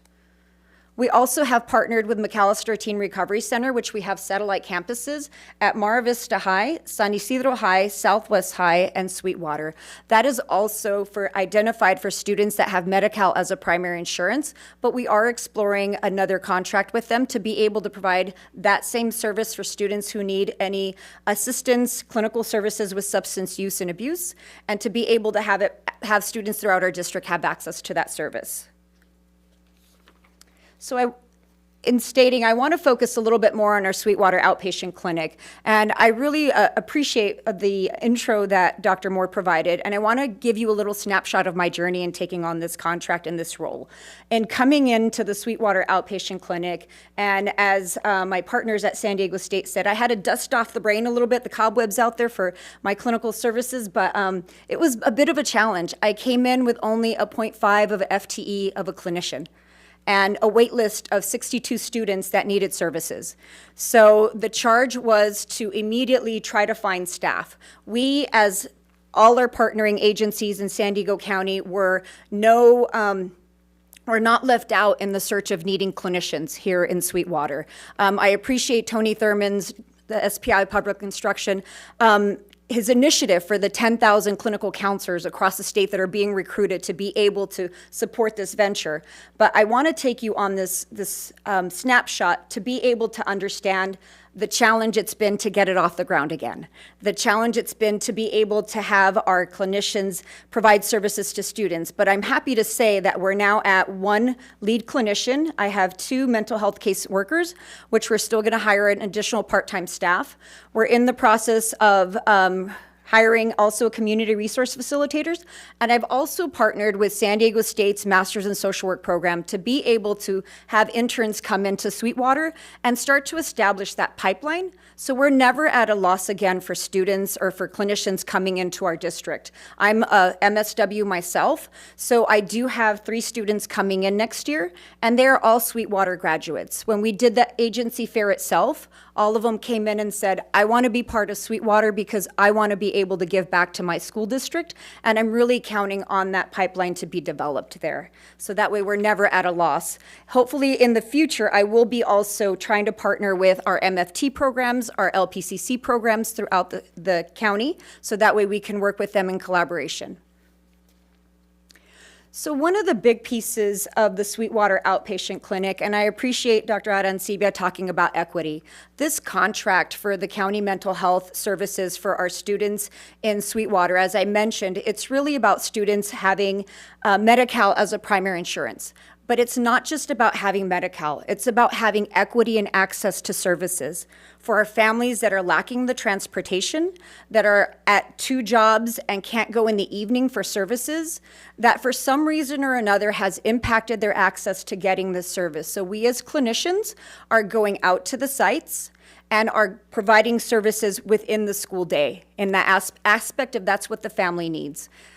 We also, as I mentioned, we provide services to everybody in our school district that meets Medi-Cal eligibility as well as criteria. So we have clinicians that will go to all schools. Our lead clinician has a caseload, my 2 mental health case managers have a caseload, and I'm also picking up students to make sure that we're able to address the need that we have in our district. We have in our contract a minimum of 125 unduplicated students that we need to be able to reach that can access up to 14 sessions for their treatment. It may be less, it may be more, and if it's more, we work with our county liaison partners to be able to access those additional services. We provide individual and family therapy. as I mentioned, the case management service. I know for some people, when you think of case management, the piece that always comes up is what our teachers do for students that have different abilities. Our case management services are a little bit different. We may have started off with our community partners in being able to link families initially, but we want that case manager to work with the families as they're in the process of the 14 sessions, if that's what they need, and they're able to continue to assess what is the need right now and how can we support that family. And it's not just going to be, oh, here's a number, let's go. It could be that whole piece of come on into our clinic, let's sit down, let's walk you through that process, and let's teach you how to access those services, whatever it may be in that aspect. So we really want to wrap around the family in those services. We also have pro-social activities. What is that? It's another way to say we need to link our students into after-school activities that are positive. Our contract specifically identifies being able to explore the arts, being able to explore clubs, being able to connect our students back to campus in that way in a positive solution. And we also want to be able to move into more of a preventative model. One of the pieces that our state Superintendent of Public Instruction has identified in the process is the revamping of Medi-Cal to move in a direction that we're more preventative and that we don't have to diagnose in the DSM-5 to be able to get services, but be able to access services either through group counseling or an exploratory, diagnosis in the sense, or not even a Z code is what it's called in actuality, to be able to move in that preventative model right there so we can access more students. So you may see a revision or an amendment to H5 contract later on as Cal Ames moves in the direction of re-identifying what we have to do for Medi-Cal and to move in that direction. So lastly, I want to share with you that mental health services isn't a lift just for our clinicians. It's a lift for all staff. And having had the hat of a school counselor, we worked really hard in the Learning Center to be able to make sure that every staff welcomed a student to campus. Every staff that came in through the doors welcomed a family. Whoever it comes in at, any campus, if it's Otay Ranch, that first person of contact, it's part of their lift to say, hi, how are you? How can I help you? And be able to connect our students, our families, and our staff to that environment that everybody can flourish in. We also understand that that mental health impacts how we think, how we feel, how we act. So we know that some students may need a little bit more. And that's where we need to call into our partners. So it's not just the lift of our clinicians. It's no longer the lift of everybody. It might be a little bit more people who need to come together and come up with some resources to be able to connect a student back to campus. So that way we can mitigate that they don't go all the way to needing those clinical services. But if they do, then we're gonna be right there to support them. And we're gonna be right there to be able to have students and families access those clinical services. So as I conclude this presentation, I really ask that we all join this venture in mental health services and being able to connect every person into our campuses so we can support everybody's mental health. Thank you. Thank you, Dr. Estrella. I do have one speaker to this item. Yes. Kathleen Shears. Yes, good evening. Any and all supports given to our students to assist them in dealing with the difficulties of mental health issues is indeed a win-win. I would like to thank the presenter for this valuable information this evening. However, we are short on-site sites. Have we hired additional on-site psychologists? If so, how many? I think the community would be very interested in the actual numbers of on-site psychologists. Off topic, it takes a lot to impress me. I mean, a lot. Trustee Aaron Sibley, just look over to Mr. Segura. He'll shake his head and say yes. I was more than impressed with the statement that you just made regarding the A through G requirement, and I'd like to thank you for making it.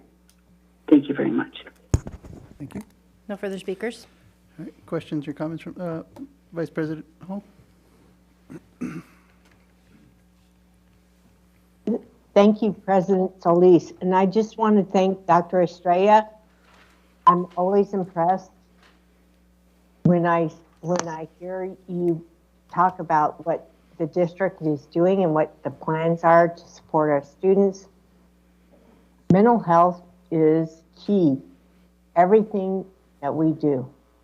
If students aren't doing well, then we're failing them, and staff as well. So I just want to say thank you. That's all I really have to say. That I look forward to hearing more good things coming out of this, because it is so key. Student mental health wellness is key to our future, and I just want to say thank you. Thank you, Vice President Hall. Any other comments? It's an excellent presentation. Dr. Arancibia? Thank you, thank you. I'd just like to say, yeah, I thought Mr. Kovar's presentation was really good, and it was, but yours was even better, and I really appreciate that. And he's left, right? So. I won't tell. But no, truly, that was really a 5-star presentation, and I've always been impressed with you, and have known you quite a long time, and I really admired all the work you've done. And boy, are you the right person for this job, and with your energy, and you need a lot of energy to do this. And I know you're working more than 40 hours to do all this work. But thank you for this presentation and all the work you do on behalf of our students. Thank you. Thank you, Mr. Segura. Go ahead, Dr. Aguirre. Thank you, President Solis. I just want to thank Dr. Estrella for this presentation, Dr. Moore, and your whole division for the work that we're doing to ensure that we're bringing this focus on mental health, because it's, as we learned through COVID, it's critical to make sure we have a lens on this.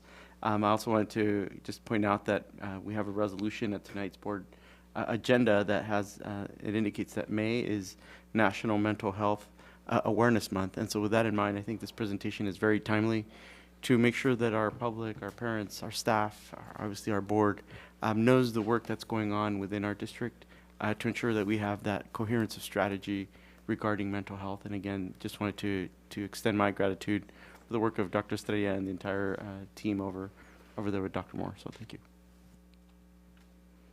All right. Motion to approve. It's just a report. Just a report, I'm sorry. Yeah, I too wanted to say thank you for your presentation, your passion, and your knowledge of this comes through, and really appreciate all the work that you do for our kids, our students. Thank you.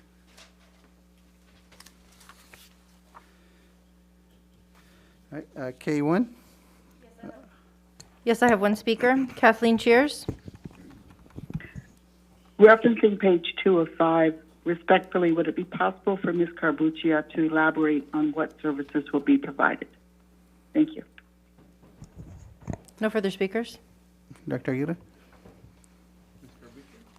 Ms. Carbuccia. Sure. Dr. Manny Tao is a nationally recognized expert on threat assessments and related safety issues. And as you know, we have had a number of situations, staff and student related, where there were concerns about threats to mental and physical safety and space issues. And so we have utilized Dr. Tao many years past and are bringing it forward today to assist us with those assessments, sometimes in conjunction with our staffs as well, and when we are assessing student situations.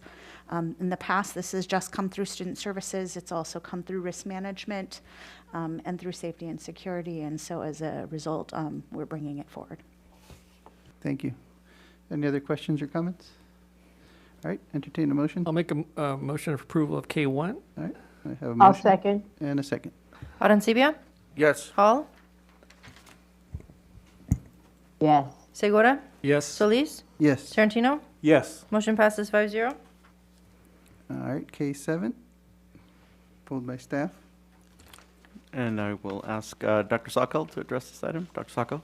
Thank you, Dr. Aguirre, and good evening, President Solis and Board Trustees. This item relates to the public hearing that we had earlier in the board meeting. This is a report that we bring forward every other year, and so it reflects on the resolution, the new rates going forward. That would be after the board action after 60 days, and it includes the changes also made at the state level, where the State Allocation Board increased rates at a little over 17%. So it's reflective of those changes as well. Okay, thank you. Entertain a motion, or questions or comments, sorry? Before. I'll make a motion to adopt resolution number 4783, K7. We have a motion Second. and a second. Arencibia? Yes. Hall? Yes. Segura? Yes. Solis? Yes. Tarantino? Yes. Motion passes 5-0. All right, M1, pulled by Mr. Tarantino and the public. Yes, I have one speaker. Kathleen Cheers. Good evening. Most of you on the board will recall the master facilities plan and expenditure, which many, included myself, spoke against several years ago. It was made clear such an expenditure was important and worthwhile in establishing the Sweetwater District as a forward-thinking organization.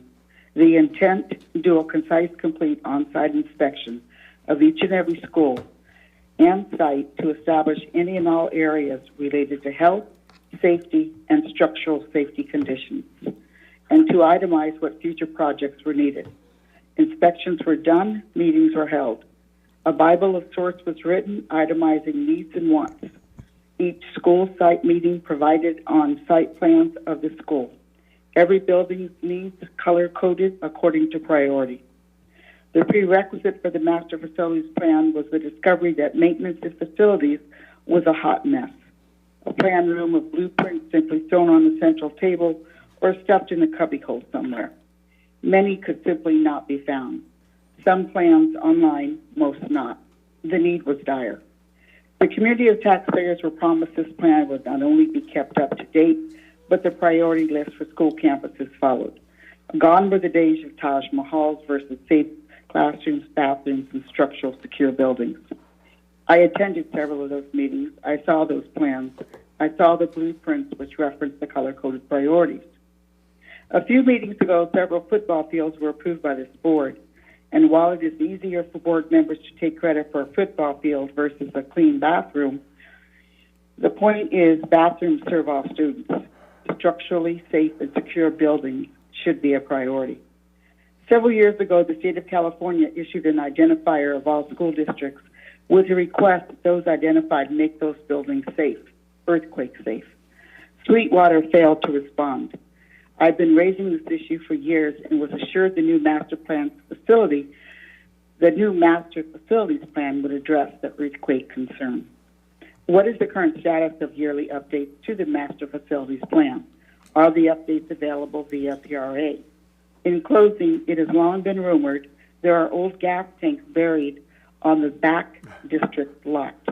The district must identify to district employees and the community if this is true.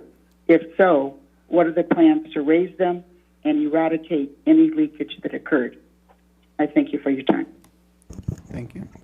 No further speakers. Mr. Tarantino? Yes, I would just like to thank Ms. Quirk and her team and those that she works with in terms of, I noticed a different format in the report. And for me, it was much easier to understand. So I just wanted to thank you that I noticed it and I like it and I hope it continues. That's all I had. Thank you, Mr. Tarantino. Any other questions? Dr. Aguirre, did you have a question? Or, oh, no, we're good. Questions? Can I jump in there really fast? I think it's really important. Thank you for that, Mr. Tarantino. Yes. That credit goes actually to Miss Athena Quarles, who is our debt manager. She has been working tirelessly to refine and really make the CIP very user and intuitive friendly, and it also increases our work efficiency. So really that credit is due to her and her work product. Well, it's noticeable, and I just wanted to pass that along to you and everyone else. Thank you very much. That's all I had on that. Thank you. All right. Entertain a motion. Motion for approval? Do we have a motion? Move to approve. And a second. Arencibia? Yes. Hall?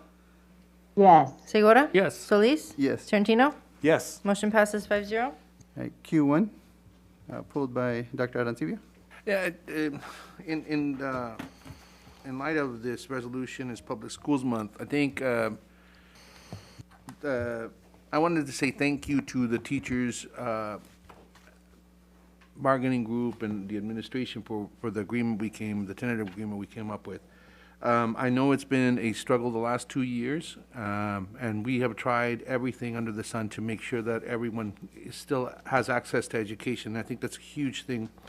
But I don't think it also reveals the best of what public schools can be, where both sides respect each other, and we work together towards a future that we can all have students have access and equity within education. So I just wanted to highlight that, and I wanted to say thank you to our labor partners and to administration for the great work that they've done in making sure that we've been able to stay open and being able to get a tentative agreement. And with that, I just wanted to just say thank you very much to everyone that worked on that. Thank you, Dr. Arancibia. And I'll go ahead and make a motion to. Move to approve. All right, we have a second. I'll second. Arancibia? Yes. Hall? Yes. Segura? Yes. Solis? Yes. Tarantino? Yes. Motion passes 5-0. And that's it. Yes, sir. Thank you, Meeting everyone. meeting adjourned.